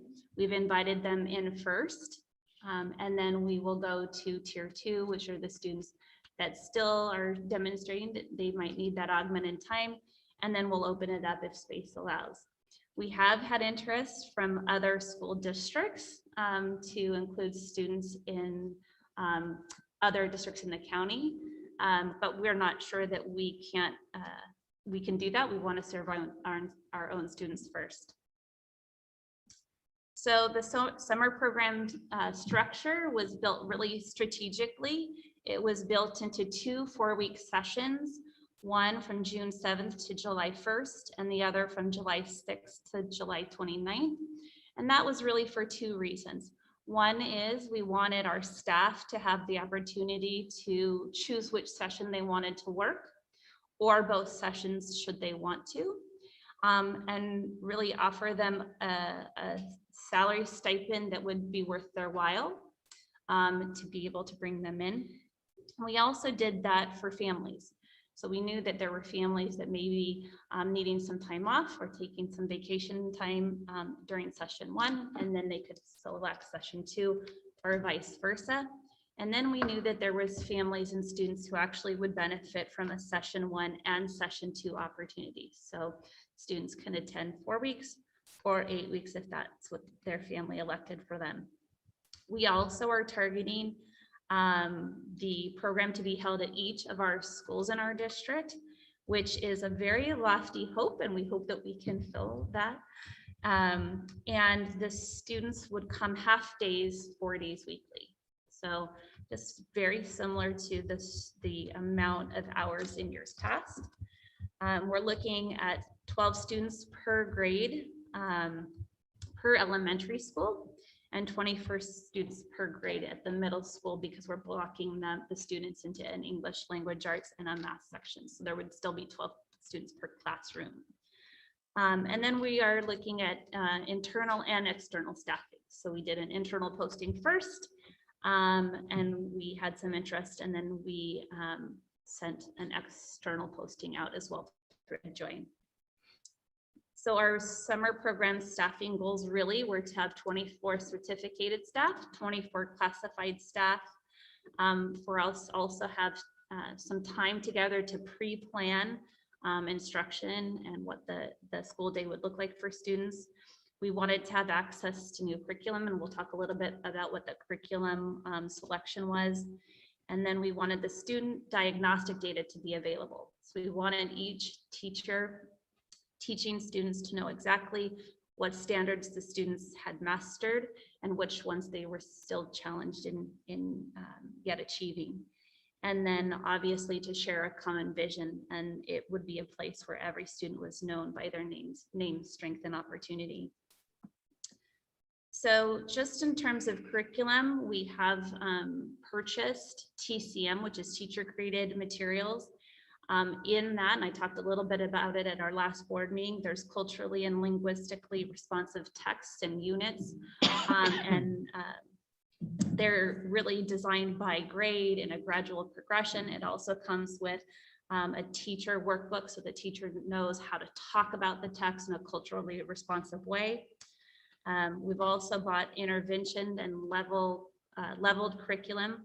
So as an example, if I am a first grade student this year, the kit of resources that my teacher would have available would be designed to fit any gap or opportunity that I'd missed in their first grade year in building towards their second grade year. With this curriculum, we're also buying parent guides. And this is something that we haven't purchased in terms of our curriculum before, but it actually helps a parent to understand how to work with their child at home. So many times we'll do parent education or parent classes or things like that, which are great. But over the course of the summer, there's just like it's like a guidebook, you know, for a parent over the summer. We've also purchased some backpacks. So in the backpack is that parent guide and some text that the parent and the student can work with together, and using some of the strategies that are in the parent guide. And then our teachers felt it was really important to do student interest-based thematic units. So, you know, having a kit of materials is one thing, but making it meaningful and engaging is something else. And that's why we have those pre-planning days. So we wanted our instruction to be, you know, rigorous. We wanted it to be engaging. And we wanted it to really be tailored to the students, which is why we've made the class sizes small. The assessment piece that I talked about, we wanted to be able to do some, you know, formal diagnostics and informal assessments. So informal assessments are how I engage with a student as a teacher with my group every day. But the formal diagnostic through iReady is our recent interest. And iReady is something that I personally love, and I've participated in a couple of our other teachers and administrators are piloting it right now. And what iReady can do is it can actually assess a student, any student in our district K through 8, and it can, let's say I'm a third grader, it can let me know in all of the math standards under the course of math, it can tell me for each one of them what grade level I'm working at, what is my mastery level. I may be demonstrating a mastery level of 8th grade in geometry, but I may be scoring 3rd grade level in something else, and it'll tell my teacher exactly all of those things for math and English language arts. And we think that that's a really great start to building a successful summer program, is knowing where each student is when they arrive. So the intended outcomes are the same as the mission. We really want the students to feel like we know them. We want them to be able to be given the opportunities that will create an equitable educational experience for them, but also to build on what they know and feel strong about in themselves. So we're pretty excited about it. I will not lie, you know, finding some of the things that we built as goals, like staffing, has been challenging. You know, people have worked very hard this year, and it's very hard to ask someone to consider working another 4 weeks or another 8 weeks. So we are challenged by that. We've had a lot of interest in people who are in teacher credentialing programs to be able to come and work with us. There are some limitations with that. We know that there's a 30-day sub-limit, and our program is not 30 days, it's longer than 30 days. So we're working out some of the ways in which to mitigate that, and we feel like we can do that. What we are finding is we have a lot of families who are interested in our invitation. And we realized that in the first few hours of the link to the registration form. So we know that the need exists, we know the interest exists, and we just have to make sure that the program and the plan that we build is something that we can make sure that we do. So any questions? Yes. Thank you. So after the initial interest form that was sent out, will there be sort of a more like a tailored opportunity for families to really dive deeper? Like this was really helpful for the board to figure out if it really will work for them and their student. And I appreciate, I think in the form you put when you would be going on summer vacation. I have two microphones, so I'm not sure. No. when Hey, how'd you rate? when we're going into like on a summer vacation, you know, to try to accommodate. So just that kind of that next step after. Yeah, we'll do it similar to what we did last year in terms of like providing like the full overview letter. The first link registration for families really was just to test to see if we could get any interest. And I think in it, we just said like more information will come. And we really were more surprised than anyone that we had so much interest right away. So our goal is to actually send out a fairly comprehensive letter with the plan on Friday with the link to the original group and then an extended group. And then what we'll do is we'll send some information out to all families just to show them what we're, you know, providing to the community. But yeah, I mean, it's phenomenal what our planning team has been able to put together. I'm so thankful for the team and I'm so thankful for the work, but also the things that, you know, this pandemic has afforded us in terms of the financial support that we've received, because a lot of these things we might not be able to do in a different time. And we are able to do now. So I'm really thankful for that.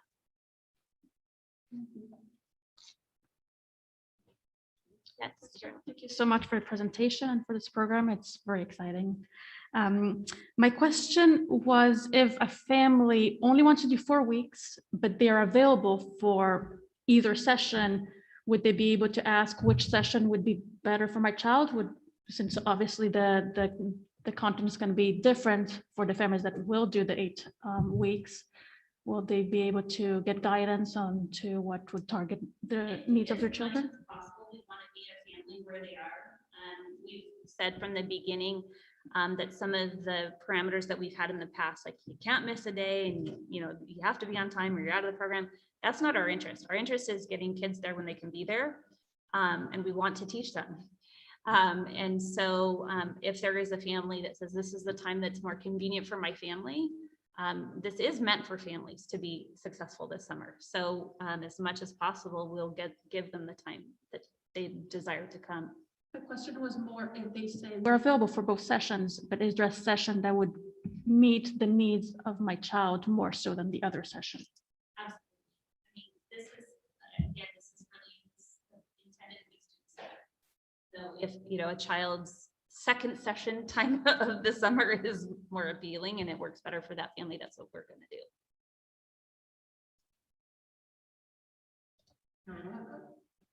A comment. First of all, I really appreciate your very intentional language, and I mean it always is, but so often we hear about gaps and other terms like that, and I appreciate talking about, you know, strength-based opportunity. That's really wonderful to see and hear, and know that that's obviously very intentionally used throughout the entire planning process. So thank you for that. And Michelle, I want to thank you in advance for, I'm sure the extra effort your department will be putting out towards, you know, having this at all sites. I mean, I'm just thinking about the creativity and the resourcefulness in terms of summer maintenance that happens at sites and whatever food service is going to be offered and transportation and all of that. Again, just showing a commitment to the program from all levels, all areas. So thanks in advance. That's it for me. So Yay Summer School, I remember it was the first year was 40, I think, students. How many? And 41, I believe, students. The first time we did this.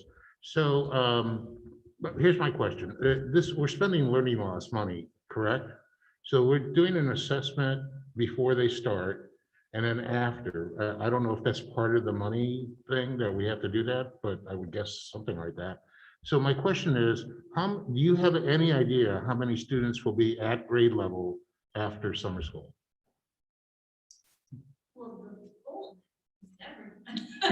No. So if somebody is a fourth grader and their math is at 3.5, so will they be at 4.0 at the end of summer school? Well, I mean, that's a great question because I mean, the answer could be anything, right? It may be dependent on a number of things. So Right. I would say ideally, any student who's coming in and we know where they're coming in and we know what we need to do in terms of strategizing our teaching and our instruction to meet that need, the student would have that track. So But I'm asking what your expectation of the results will be. my expectation is pretty large because my expectation is that if students have 2 more months of instruction, that they're going to be more prepared than some of their peers in entering the next grade. My expectation is that this Time for them is going to not just be a learning loss mitigation, it is going to be a learning enhancement opportunity. And so that is my goal. Not talking about results, not opportunity, not the front end opportunity, but at the end, 10 students will be at grade level that weren't at the beginning. That kind of expectation. well, so 100% of the students, it is my goal to be at the grade level. Yay. One more quick question. Would the parent guide be available in Spanish as well? The parent guide is available in Spanish as well. The parent what? The parent guide that Guide, would be part of the okay. program. Sorry, the mask my Sorry. hearing. So, yeah, like, what is it, Emily Rattella? Never mind. All right, thank you. You done with your question? Done with my Okay, question. just the last bullet point here about children gain weight more rapidly when they're out of school for the summer. And here we have summer school for a small percentage of our district. Has there been anything that has touched base on that? Kids who are not in school, they get them. I know when I was a kid, there was always rec programs at the schools, which I don't think they have any longer. But as far as our district, has there been any ideas floating around for kids who are not going to be in the summer school, but to get them out of the house and so we're active? There's a lot of research out there right now that we're talking about in the county, and one of the things that we're talking about, and it won't be necessarily something It will be completely comprehensive, but it's all the things that kids and families can do outside during the course of their summer. And it would be a list of things that families could look at, but it's not necessarily a district organized set of events. Actually, going back, just thinking back to the old list presentation, they had a huge list of opportunities for families to do education outside of Opal Cliffs and state parks and areas like that, and maybe something on the website, just suggestions for the summer. Yeah, that's absolutely what we're planning to do. Cool, And great. we'll be working with all of our science leads to be able to put together that list. So a lot of them will watch.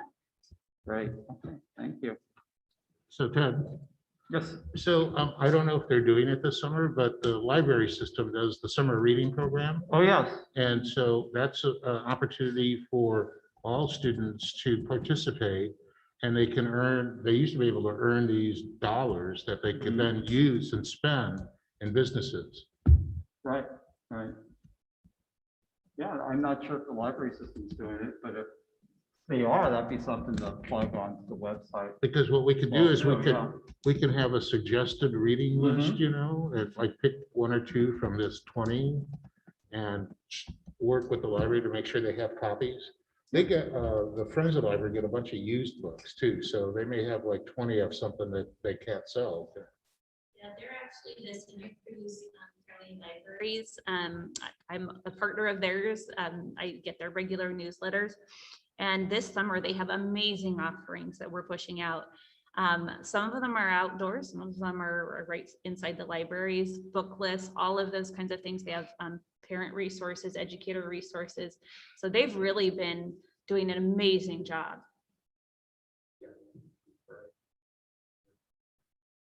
Okay, well, thank you. And with that, we can move on to 7C. Any public comment, I'm sorry, regarding the summer school program? Nothing on that. Okay, very good. Let's move on to 7C, which is discussion regarding COVID-19 and gradually increasing in-person learning. Hey, the Scott. students are back. The students are back 5 days a week, so we're very excited about that. You know, what it is, although we're not in the yellow here yet. Moving in that direction. As we've said before, one of the big turning points was the CDPH for 3 feet social distancing.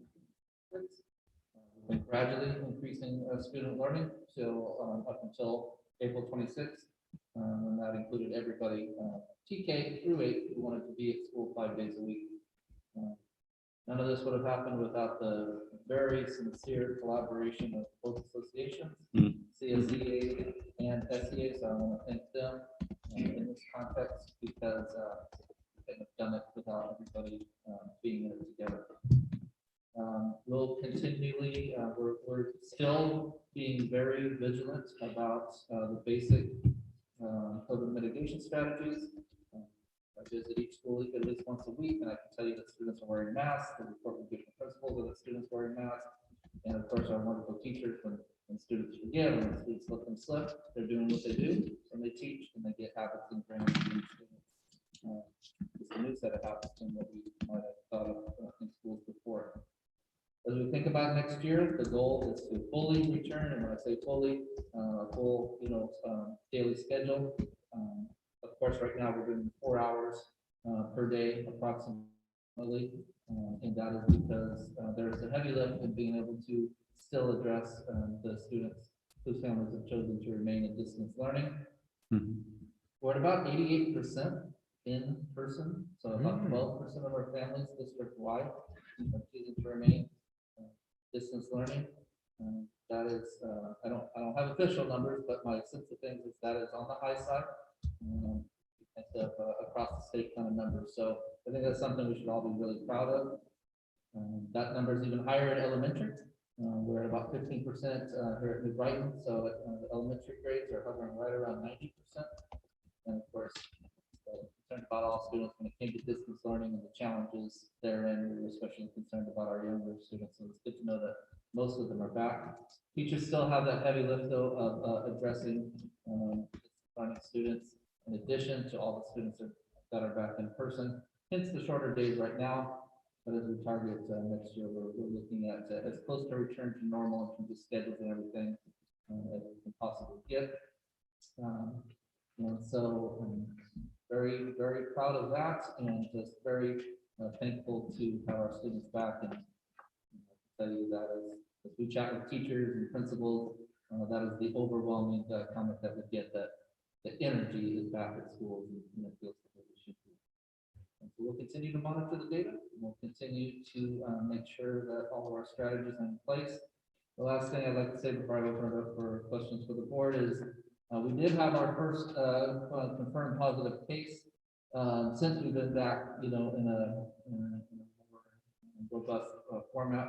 And you never want to have that experience. It's like pretty much any bad thing in life. You don't want the experience, but once you go through it and know that you can handle it, it gives you even a greater sense of confidence. We have a tremendous COVID team, little team that we call them. That includes our amazing district nurse, Vicki Grisham, our amazing HR personnel coordinator, Sandy Figueroa. And when we had the case, our principal at the school site handled it exactly the way we trained.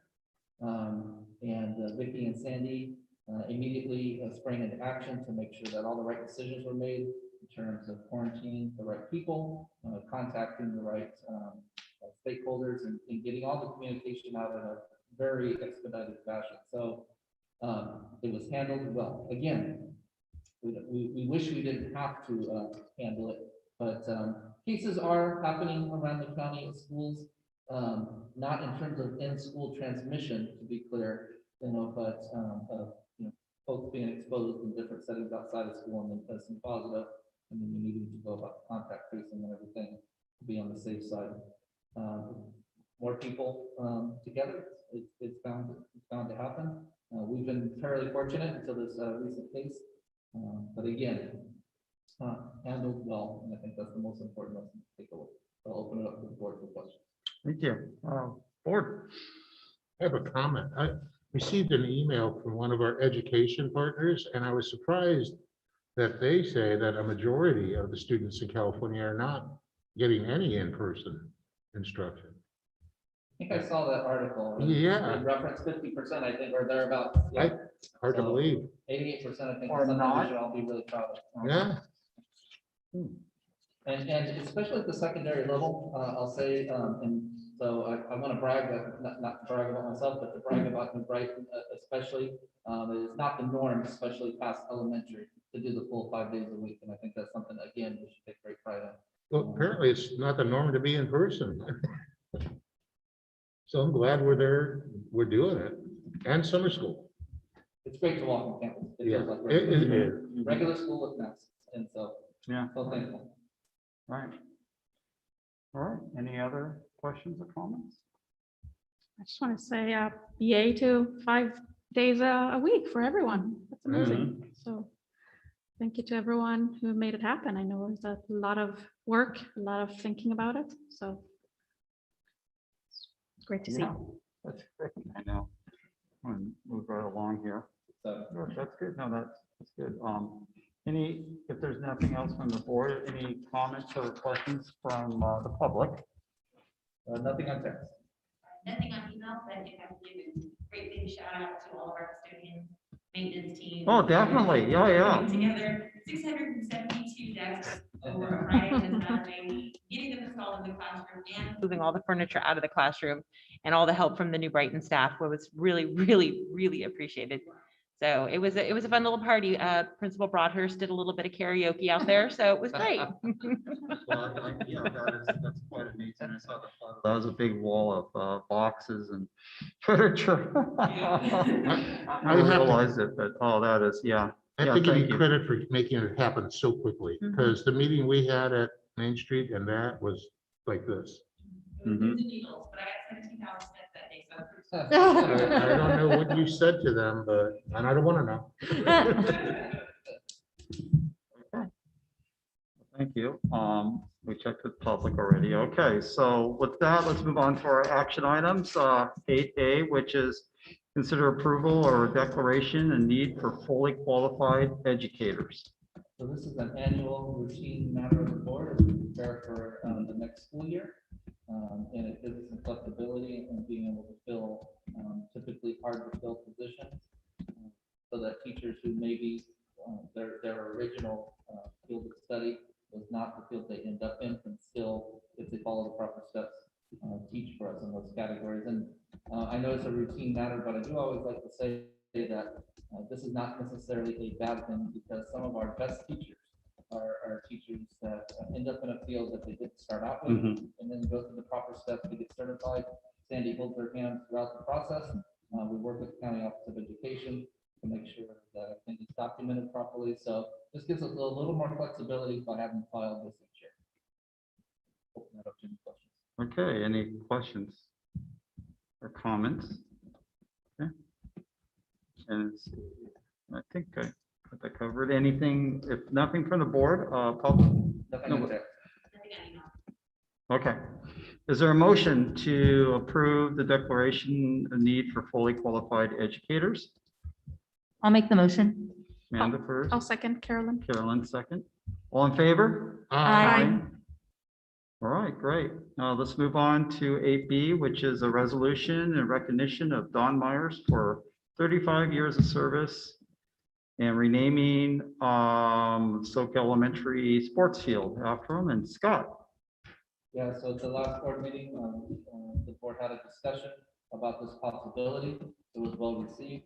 A name was suggested that has 100% unanimous approval with everybody that I talked to, and that is the Don Myers Field of Dreams. So thank you, Trustee Rodriguez, for that. Yeah.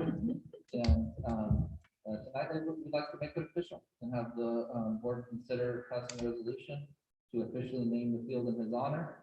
And with that, we'll get to work on some of the practical aspects. We're thinking about if the board approves this, we're thinking about double signage, something kind of straightforward outside of it to recognize the field, and then perhaps something that we can have some of our talented staff members or maybe even students at the middle school have some input on the design and creation of a more aesthetically pleasing sign within the field confines itself. So open it up to the board for questions and recommend making this an official honor for Don Myers. We have the old marquee. That's, yeah.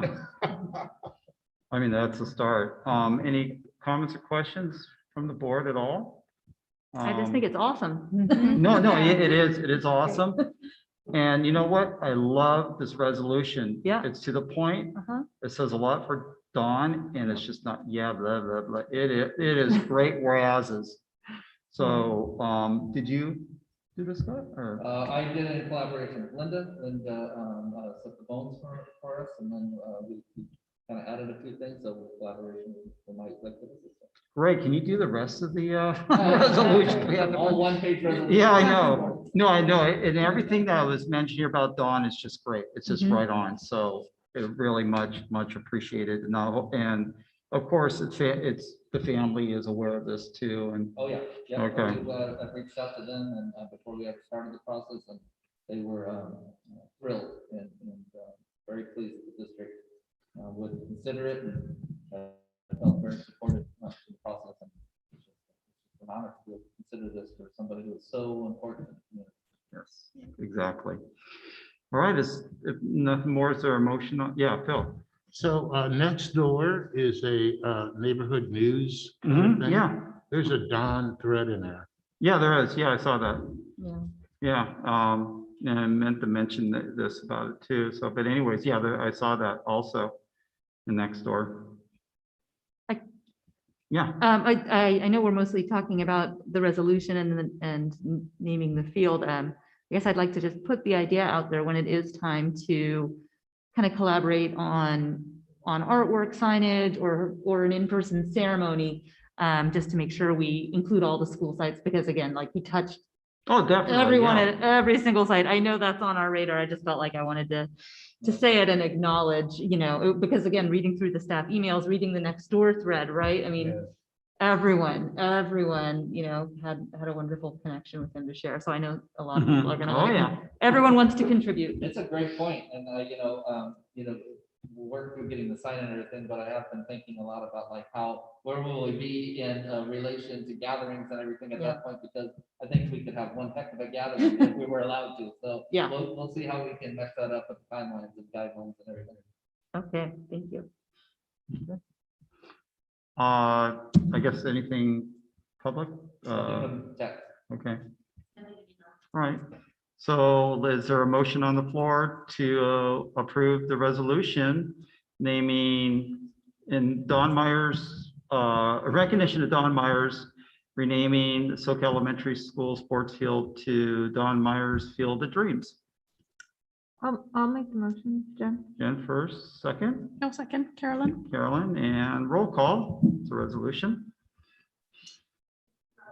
Aye. Aye. Aye. Aye. Aye. Great, awesome. That's a good one. 8C, yep, that's where we are. Let's adopt a resolution, recognition of Mental Health Awareness Month. May is mental health awareness month in our country. And so we'll just have the buttons and the ribbons on to support that. Such a critical piece of what we do in schools on a regular basis. It's never been more important than it is this year, as our students come back from long stretches of distance learning. And even more than normal. Of course, we have a very talented team of counselors, small but mighty team of counselors in our district, including counseling interns. But it really is a system-wide support, and an awareness that this is something very important. It is now a part of what we do as schools, and more than anything, to make sure that we remove any stigma related to mental health and treat it just as we would any other condition that needs support. So with that, I hope the board considers passing a resolution recognizing May as Mental Health Awareness Month. Any questions that you have? All right, gang, any questions or comments? Well, I'll make a comment. I do a lot of Zoom meetings, and over the last year, I have seen colleagues and friends of mine who have just, crumbled and come back, and it's really been painful to watch. I mean, you watch it on your TV screen. So I'm all for this, and I don't know if there's any other way that we can get help to people who have maybe a hard time asking for help. So I guess just keep putting the message out there. So thank you for that. Yes. Yeah, I think it's keep putting the message out there, and then, like I said, we're very fortunate to have the staff we do, because outside of the direct services, they're also really good at creating linkages to resources around the county, because we can't do everything ourselves, but we can certainly point people in the right direction. Yes. Mental health is real. I think, yeah, I mean, this is such a critical, important time to make this recognition, and it's a really well-written resolution. If there's an opportunity to put it somewhere on our website and really highlight this, I think there's some really important facts, listed throughout the resolution. And I think sometimes people and families maybe experiencing a mental health crisis or dealing with an issue feel alone, and so seeing some of the information in here can really be powerful. And then, of course, linking it to the connections, we have for resources within our district and communities, important to do. So thank you for the resolution. Yeah. When he said that, if it helps one family, Yeah. by having that information out there, then we've done it. Yeah. Yes. I'll echo that as well. And correct me if I'm wrong, but I think the 8th graders at New Brighton will also be receiving some suicide prevention. Yeah. So that's great that it's all happening at the same time. So important. Okay, that public Nothing on text. text or nothing.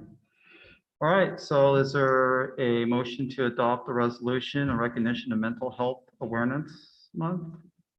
I'll make the motion. Amanda? I'll second Carolyn. Carolyn second. Thank you. Roll call. Aye. Aye. Aye. Aye. Aye. Okay, with that, do we have any correspondence, or does anybody have any correspondence they'd like to submit? Okay.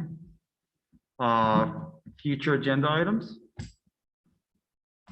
Don't know if this should be on the agenda, but it would be great. Say that again? I don't know if this should be on the agenda, but update on the library. Okay, I'm sorry, I didn't understand you, I Phil. heard it, and it actually piggybacks on something you had mentioned earlier when we met with the city of Capitola, and an update on the library. So they have offered, I've actually been a little lax in taking them up on it. They have offered like a tour of the library for some of our teachers, and so been thinking about putting together a team of librarians and maybe a handful of teachers. Sounds like a great team to go through there. I might have to give out golden tickets for it, because there'll probably be more people that want to go. So Yeah, we can do that, and so we can have a little tour of the library and then give an update to the board. Thank you. Capitol has been very, Yeah. supportive of that. There's a virtual tour this Saturday. Oh, okay. If anyone needs information on that, I can't remember where I saw it, probably on the internet, and I think I got an email. So if anyone needs that information, it's a Zoom, but still, that's pretty exciting. Oh, We can put that up perfect. on our Yeah, Facebook page, too. yeah, that would be great. Okay. That was future agenda items. Okay, I gotta get lost there. Okay, before we adjourn, I'd like to say thank you to the two that have been running this meeting or filming this meeting. I guess would you call him the director and the producer? George Lopez. There you go, George. And Mark Lewis, the man behind the screen. Oh, here he comes, here he comes. There he goes, there he goes. Yeah. No. Thank you very much. All right. Pulling the And- levers. Yeah, I know, yeah. That'd be great and powerful. But thank you guys for doing this, and thank you for showing my good side too on camera. So let's see, let's move on to letter A. Happy birthday, Sesame Street. Is there a motion to adjourn the meeting? Yes, I make that motion. Sorry, Carol, go for it. Okay. I'll second, All Carol. right, any Yes, public please. comment? Okay, all in favor? Aye. All right. Until May 12th. Well, that's right for, Yes. I apologize. And that is Zoom.